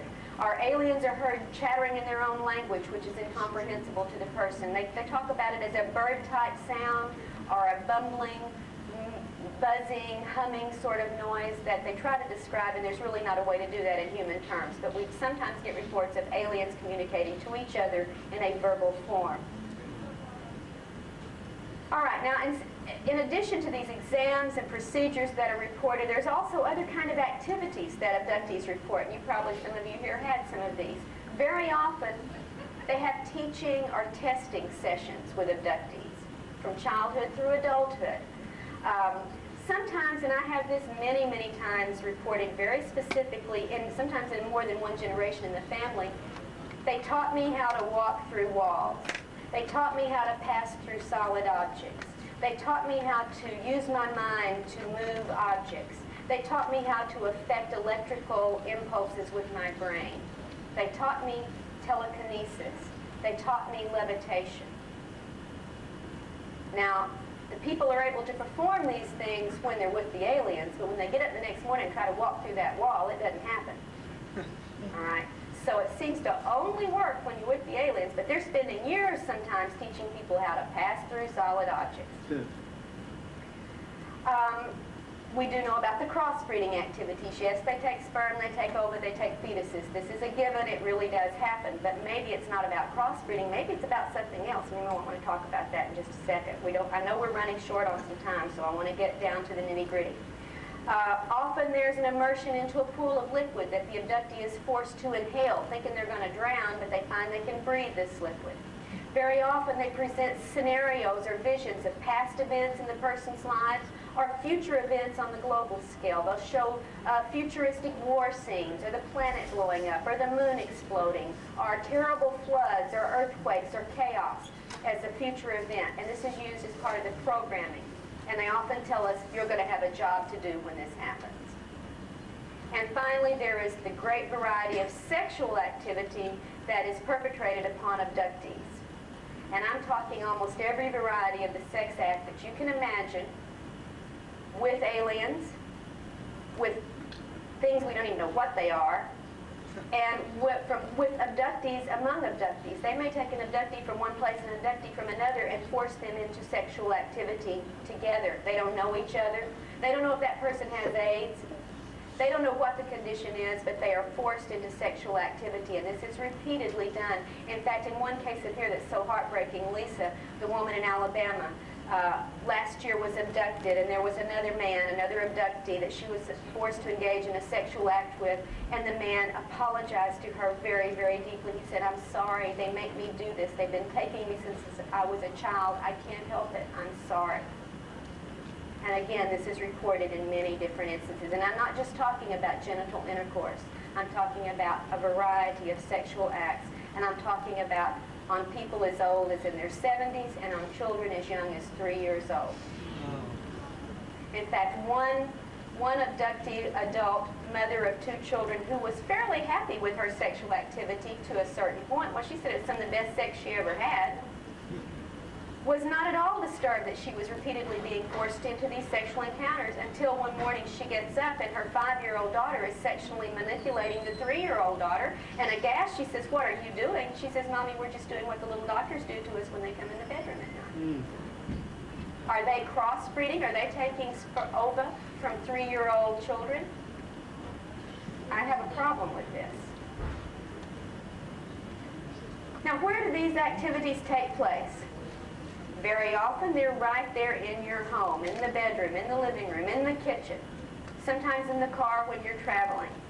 Sometimes people are taken aboard what seems to be a UFO craft. Very often they're taken, however, to some facility that is neither in the home nor on the craft. And the reports from people that I call UFO virgins, that is, people who do not study this phenomenon, who very often don't know anybody else has had these things happen, and they wouldn't know Bud Hopkins or John Lear from you or me. That's how little they know. Report identical scenarios, and I want to tell you what these include. They very often include what is clearly an underground facility. And in this underground facility, 3 basic types of activities and setups are reported. The first is what appears to be like a military base, and very often there are humans as well as aliens in this facility, where there are craft and there are activities going on, such as a base might have going on. The second commonly reported underground facility is one in which apparently scientific research seems to be carried out, including, again, both alien and human workers. And the third type is what we've come to call the processing plant.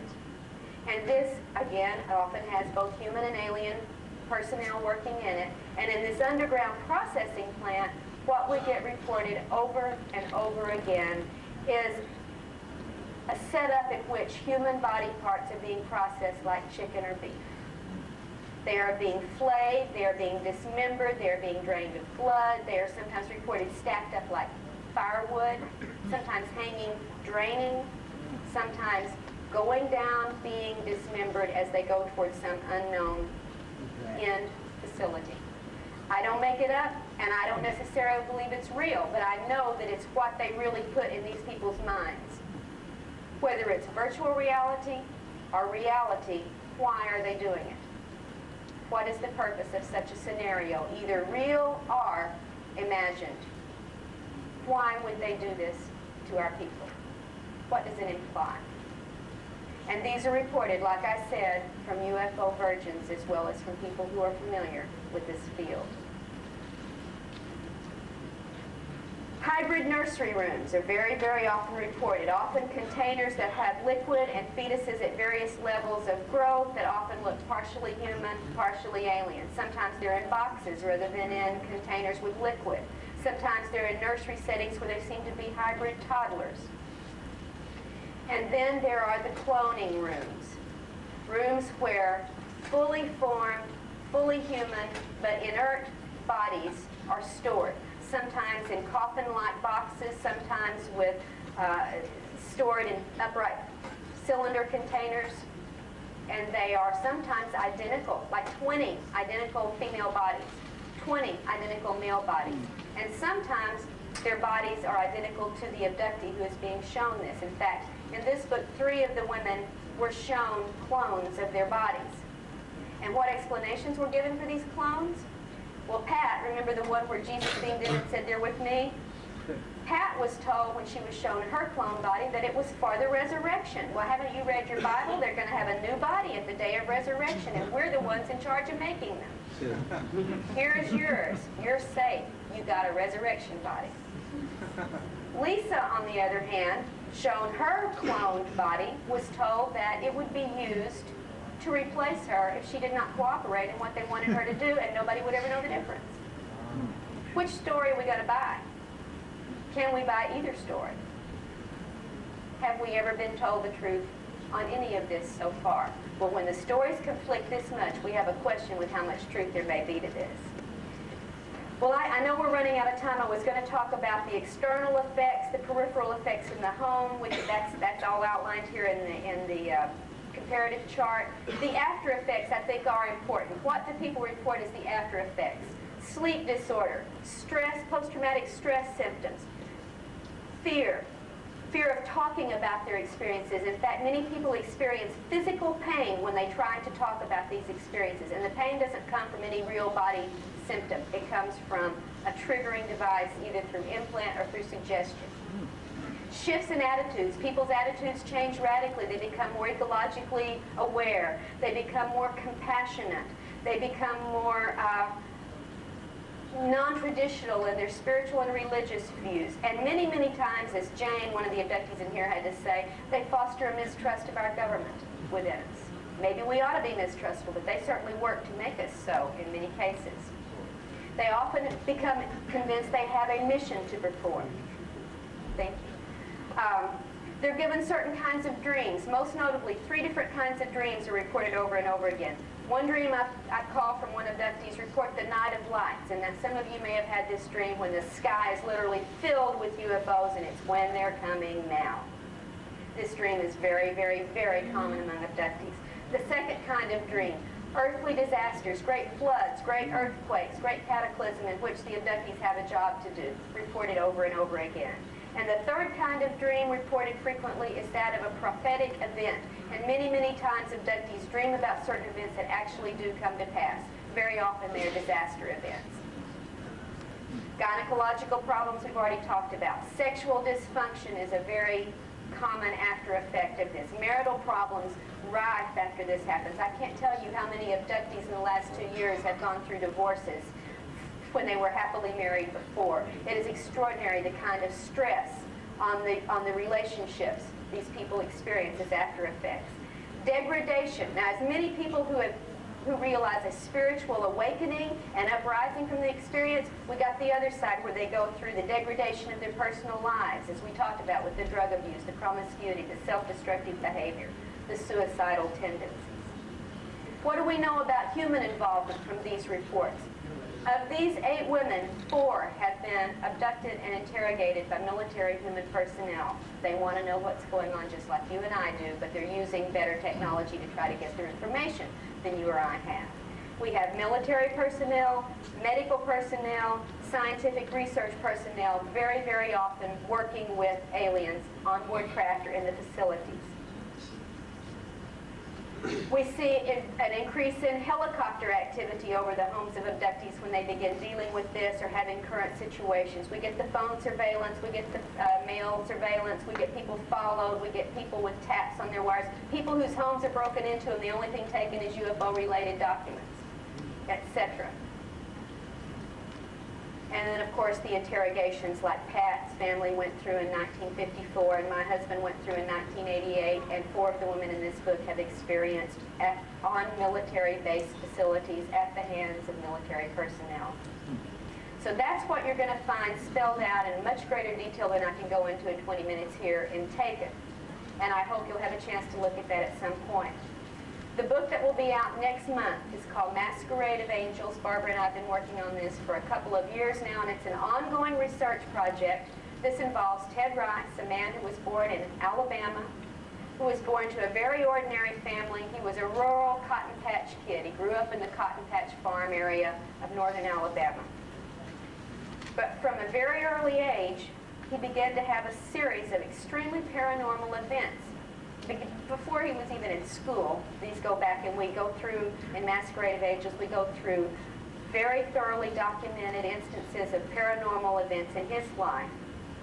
And these things led him, molded the journey he went on in his life, and brought him to where he was a psychic worker, a light worker, if you will, trying through his psychic talents to lead people to understand there's more to this world than we think, that when you die, it's not the end, that we get communications from the dead who've gone on to the other side, and here's proof. I can give you proof through my psychic readings, and Ted did this for 20 years, very happily, very successfully, and believing that he was being guided by spirits, with God's blessing, to do this work.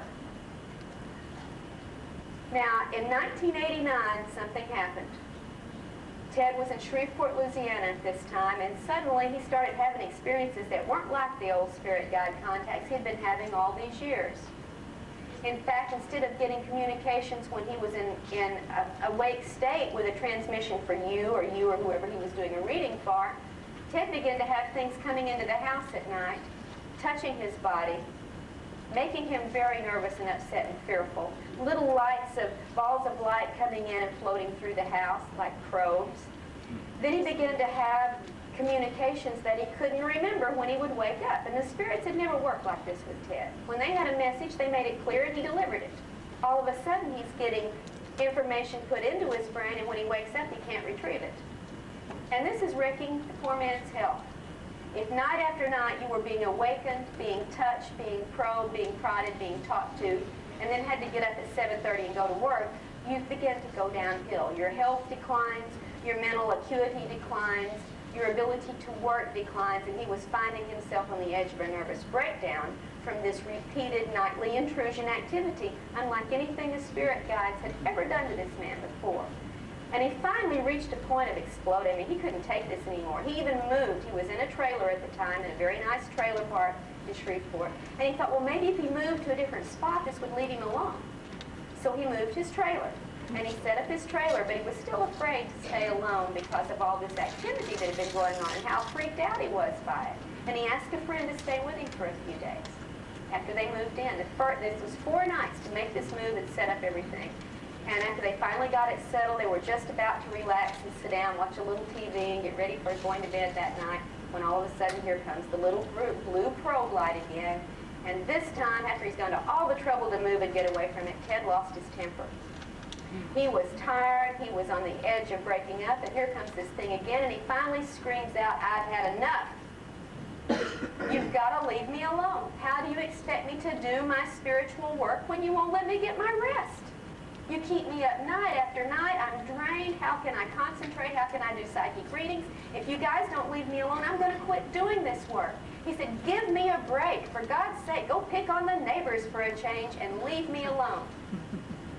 And lo and behold, in the middle of the night, Ted was waken up, abducted out of the house by entities that he had never seen before, taken to a field near the trailer park where he sees other little alien creatures bringing his neighbors. And they gather the neighbors on board the craft and say, "Is this satisfactory?" At that point, Ted blacks out.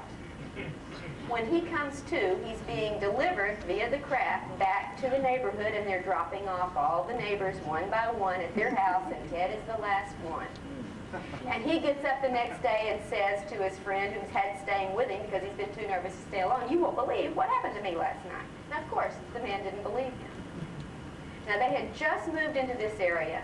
He had not met any of the neighbors. He said, "I would think, these beings came in and took me to a spaceship." He said, "I think over there past those woods is where they took me to." And the guy said, "Nah, there's nothing but woods over there. There's nowhere for a UFO to land." And Ted said, "Yes, there is. I've been there last night. Let's go look." And his friend agrees to go with him, but there comes a sudden downpour. I mean, a downpour. If you've ever been in Louisiana, that's where it knows how to rain. And it was several days before it was dry enough for Ted and his friend to go through the woods and see if there was this place that Ted remembered from his event. And sure enough, there it was, a large field. Now, they didn't see any UFO traces, so they said, maybe it was just a dream. That week, for sale signs began to go up all up and down Ted's street. And within a matter of a very short time, all but 2 of the original neighbors were gone. Now, he had assumed this was only a dream, so he didn't pursue it. Several months later, he gets to know some of the neighbors by then, and he's chatting with some, and there's a couple who are still part of the original, the only 2 others who were left from the original night, and they're chatting, and one of his friends says, "Hey, Unsolved Mysteries is coming on. They're going to talk about UFOs. Remember that dream you had? You want to come hear this?" Ted says, "Yeah." And he invites the neighbors who have 2 little young children in to watch it with him. They watch it. The neighbors get up to leave, and as they're leaving, the woman says, "That reminds me. Several months ago, my little daughter told me about the night the spacemen came and took her and everybody in the neighborhood for a ride." And Ted said, "Can I talk to the little girl? Can I hear from her?" And they brought the little girl in, and she recounted the story. And then they remembered that a relative had been visiting that weekend, a teenager sleeping on the couch in the living room. And she said, "Yeah, and that was the same weekend my cousin said, what were all those little kids doing in the house last night, and where did that blue light come from?"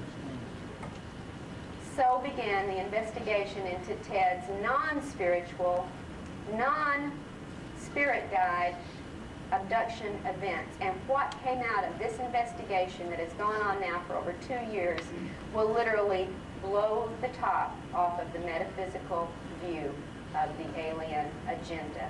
And I exhort you to read it. If somebody will give me a grant, I'll give you the books for free. I think it's that important that you read what we have discovered about what goes on with this agenda, what they're doing with the black box, what they're doing with the cloning, and what they're doing with our souls. And I mean our souls. And I think we're going to find out that we have never yet fully understood what this soul energy is all about. And we're in for a surprise when we find out what can be done with the manipulation of our soul energy by these beings and why they may be doing it. And of course, since I do hope you'll look at the book, and I only have 2 minutes left before we go to question and answer, I cannot go into all of the details. I don't mean to be a tease, but this is a story that would take a week to tell you.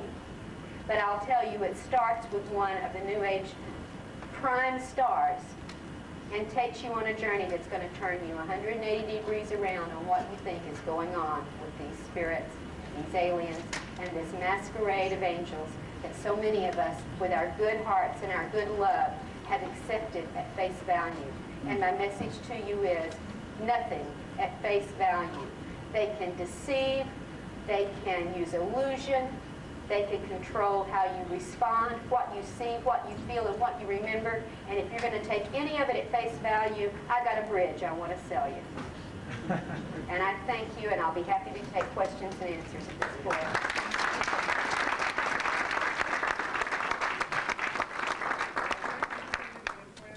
Pardon? Yes, several implants have been removed from various people. I know one person's was tested and found to be an unusual mix of a silicon substance, unidentified. Daryl Sims down in Houston with the Houston UFO Network has collected several implants that are being tested. So far, none of them have been positively identified. What we find with a lot of these artifacts is that, yes, they get tested, and the results tell us what they're not, but they don't tell us what they are. And very often it's made out of very mundane material. But if you're working with terrestrial creatures, you pretty much probably want to use terrestrial materials for dealing with them. That seems to make some sense to me. Sometimes these little, like Barbara showed you, did you show the little hip implant, the little bead type thing with the wires? Very often they look like that, a small cylinder with little wires coming out. Some of the ones into the ear, like Amy in here had 2 implants removed, one out of the neck and one out of the ear. The ear implant looks like a plastic, pliable material, and you can see through it, sort of pinkish orange colored, and there were little type of wire devices or lines within it, but when it was removed and exposed to air, it disintegrated. And this has happened in another case, identical. So we don't get a whole lot of analysis from these artifacts. They're proved to be mundane material, or they mysteriously vanish. The slag, for instance, that's left often after a UFO landing, there will be metallic slags left. We've done some testing, and other people have done testing on those. They always prove to be very mundane material. In one case, I tested with Angie, who has had cattle mutilations and landing trace burns that where things wouldn't grow for a couple of years on the ground among her abduction experiences. The bubbly slag stuff proved to be industrial-grade aluminum, just like you'd find if you melted a tin can. So we don't learn a lot from the artifacts. Any other questions? Yes, sir? I'm just curious, can aliens reverse death? Reverse death? I mean, we've heard about their healing powers. Can they bring back people from the dead? Yeah, it's exactly the cases. Not that I'm aware of, no. They can reproduce the body through cloning, however. And then it looks like the person's back from the dead. Now, whether there's a soul in there or not, something we might want to talk about. Yes, sir? I would like to insert something here. Well, I'm supposed to. The implant. Yes, sir. Because it's been reported to be by some of the radiologists that they're using X-ray on the implants rather than try to cut them out. Right. And it's been very successful because the X-ray explodes some of the contents of these implants. So if you can get a radiologist to cooperate with it, it's better sometimes than surgery trying to get that.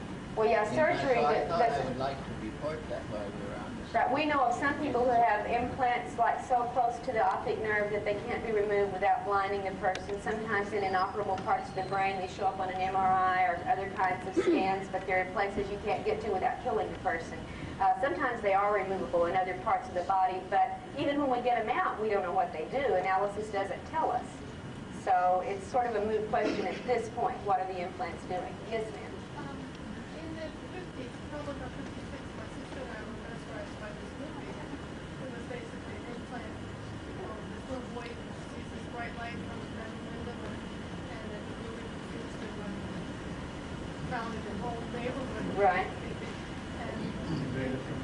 I think so, and but that was a lot of what that was a movie that was it based on reality, or is this somebody?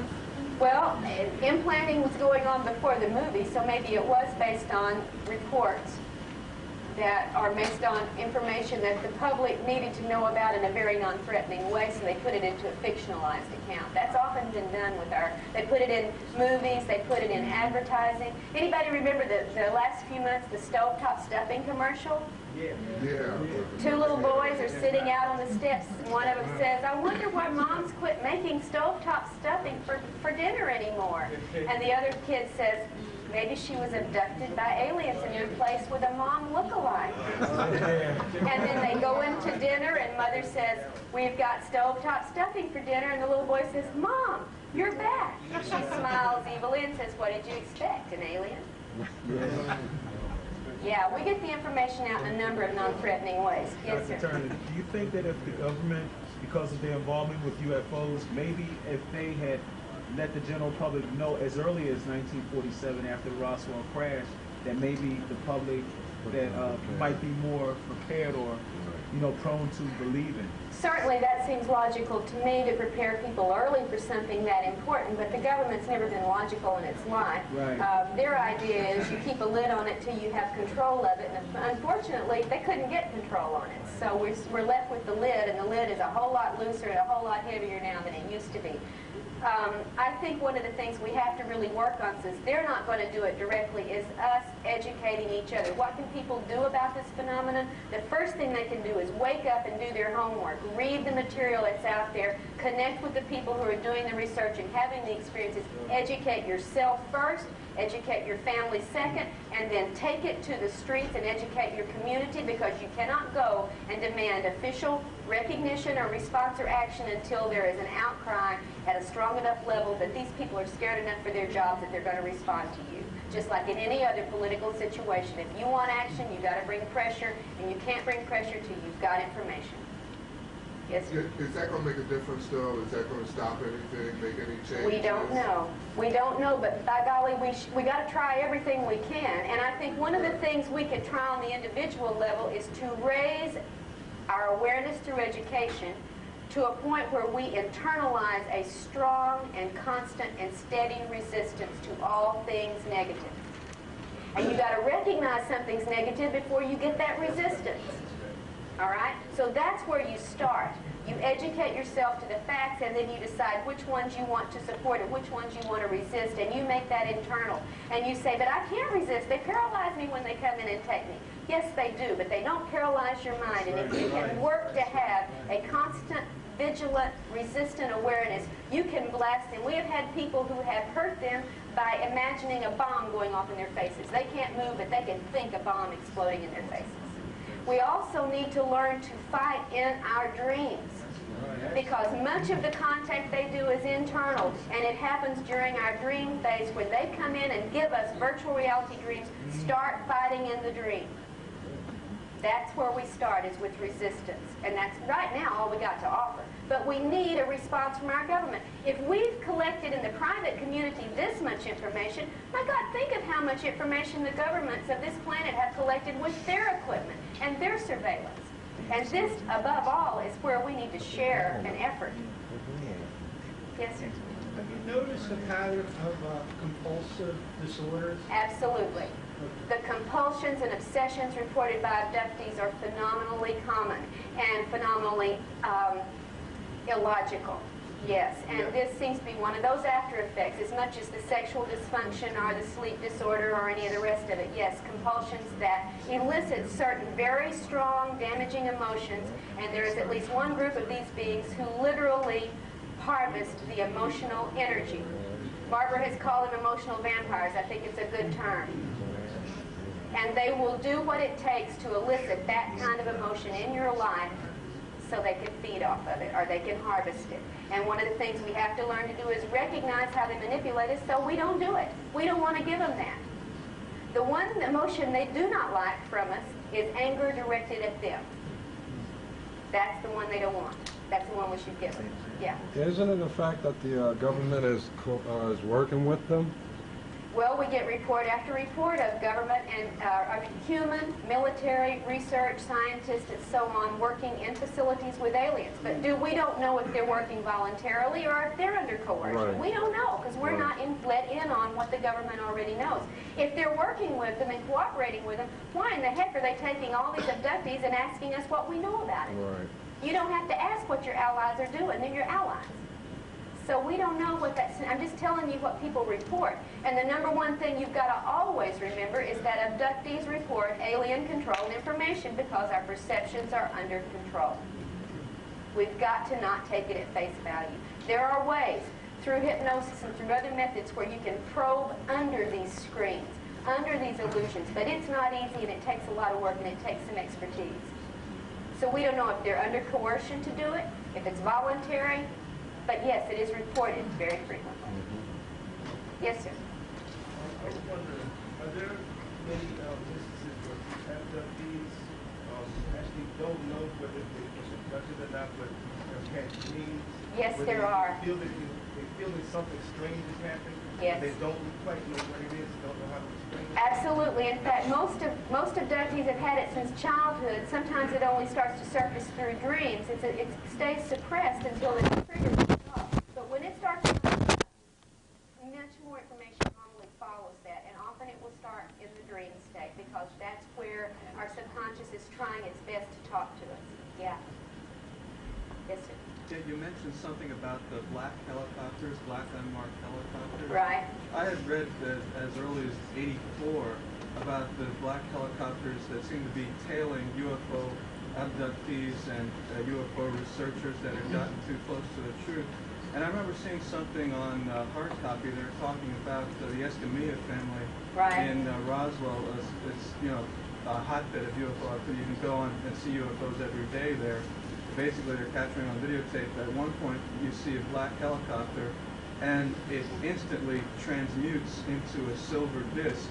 Oh yeah, we don't know if these. Some of these we do know are military. In fact, we have video of them at bases on the ground. Some of them are, but others can be, for all we know, other kind. Like I said, illusions, screens, deceptions. We've seen them be regular planes, helicopters, haystacks, buildings, vans, pickups, and then they transform. Right. So you can't take it face value. This is the lesson. We ought to have learned it a long time ago. We're just sort of thick sometimes. Also, just a comment. This is a little booklet that comes with the new model that the Tester Corporation. And they've been 100% right on things that the government is about to reveal to the public. Yeah, the sport model, right? The sport models There was a lady over here. Yes, ma'am. Yeah, in regards to harvesting emotion, I'm a meditator and I often have the Kundalini experience and the experience of transcendence, which I thought was wonderful. It feels great. Yeah. I wonder also if maybe that isn't manipulation. I thought maybe it was like preparing a light body. And also, I'd like you to comment on that, and also the theory that we're going from a 2-strand DNA to a 12-strand DNA. Well, I am not equipped to comment on the DNA. I'm not into that end of the research, nor do I have the expertise to study it if I wanted to. I pretty much, got my skills, and then I don't have certain others. But as far as the Kundalini experience, we do know that sexual energy is very, very often one of the things that they take, and there is a relationship because of the chakra from which the Kundalini is released. It may be one of the reasons some of the sexual activities are perpetrated during encounters, because not only do you get the sexual energy, you also get the fear energy that goes along with it when it's a rape-forced scenario. And it may well be they do feed off of this. We know they feed off of fear emotion, so the first thing to do is get over fear. Fear destabilizes you. Fear paralyzes you. Fear is not a helpful emotion. You may be afraid, but you need to turn it into a more productive emotion. And we try to work on turning it around. The one thing they don't like is anger. Take that fear that's hurting you, turn it around and aim it at them, and you may have a little bit more chance of having that resistance that we're looking for. Yes, ma'am. I just want to comment on what you said about fighting back. I'm reading the book Abductions, and there was a story about a woman who was being taken life, being abducted, and she was very angry, and she was fighting back. She was yelling at them about God, and her priest was like she was dealing with them, and they let her go. They didn't know how to handle that. Well, that may be what she consciously remembers. That may not be what really happened. All right? That's just one, I wanted to always caution you. We report alien-controlled information. They let us think a lot of nice things. They let us think certain things work. But I have other cases where people have prayed to Jesus and called on Jesus while this was going on, and the aliens have laughed at them. We had a man, Ted Rice in Masquerade of Angels, was to the point where he was devoutly praying. Most of the time he was awake and not at work. He would go to bed with 11 Bibles on his bed, holding a cross, a 2-foot-long wooden cross, and it didn't stop a darn thing. And these are people with real faith, not people who are faking it.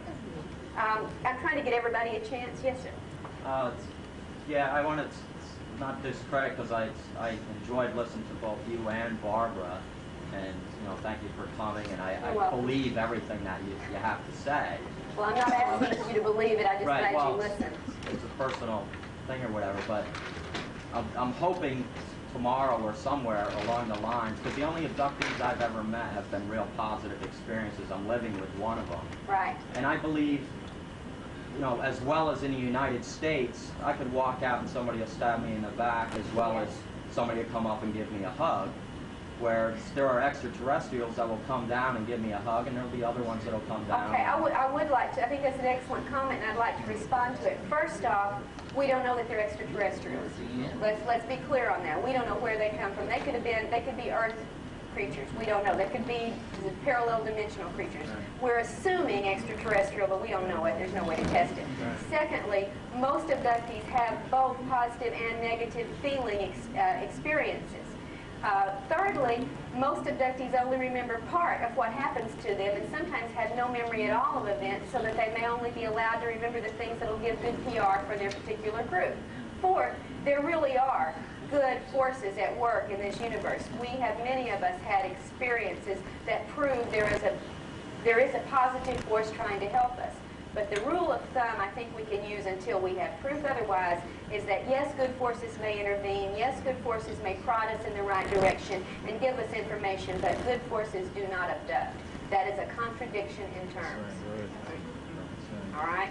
So we are I just wanted to, yes, I've had positive experiences just too. One other comment that popped in my head, and the whole time really that Barbara was talking and that you are.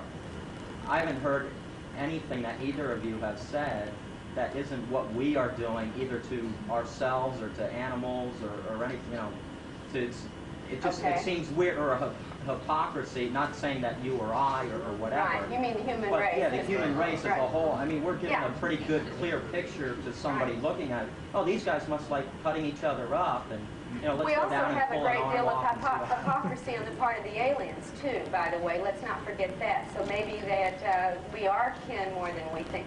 On the one hand, they accuse us of destroying our planet, and they're going to have to do something to change it. On the other hand, they turn around and say, you are our creation, we made you what you are, you belong to us. Well, they made us what we are, and they made us destroy our planet? Yeah. I mean, you got to have some logic when you start listening to what they're saying, because they're very contradictory in their communications. And they're here to save our planet. Well, they've been down here working en masse, very furiously, at least since the 40s, probably since the turn of the century, if not hundreds of years before. And they've been promising for the last 15 years that we're all elevating, we're going to this next level, and they're here to make the world a better place. And have you noticed the world getting to be a better place? They're very inept if that is their job. And they seem to be very stupid if they have to do the same kind of experiments that they are claiming are merely experiments over and over and over again. Somebody, I think it was Daryl Sims, estimated that the average IQ based on the performance of at least the ones that come in and do most of the work ranges around 87. And that's on a good day. And by the way, those little gray things that come in and do the work with you may not be extraterrestrial at all. We have evidence from several abductee reports that that is what they're doing with the sperm and ova that they're taking. They're not hybridizing their race. They're not hybridizing our race. They're making their version of the robotic android machine, and that's why those little things look so darn fetal and why they are programmed. They're like dedicated android or robotic computers made out of us. That's what I heard. And that is a possibility.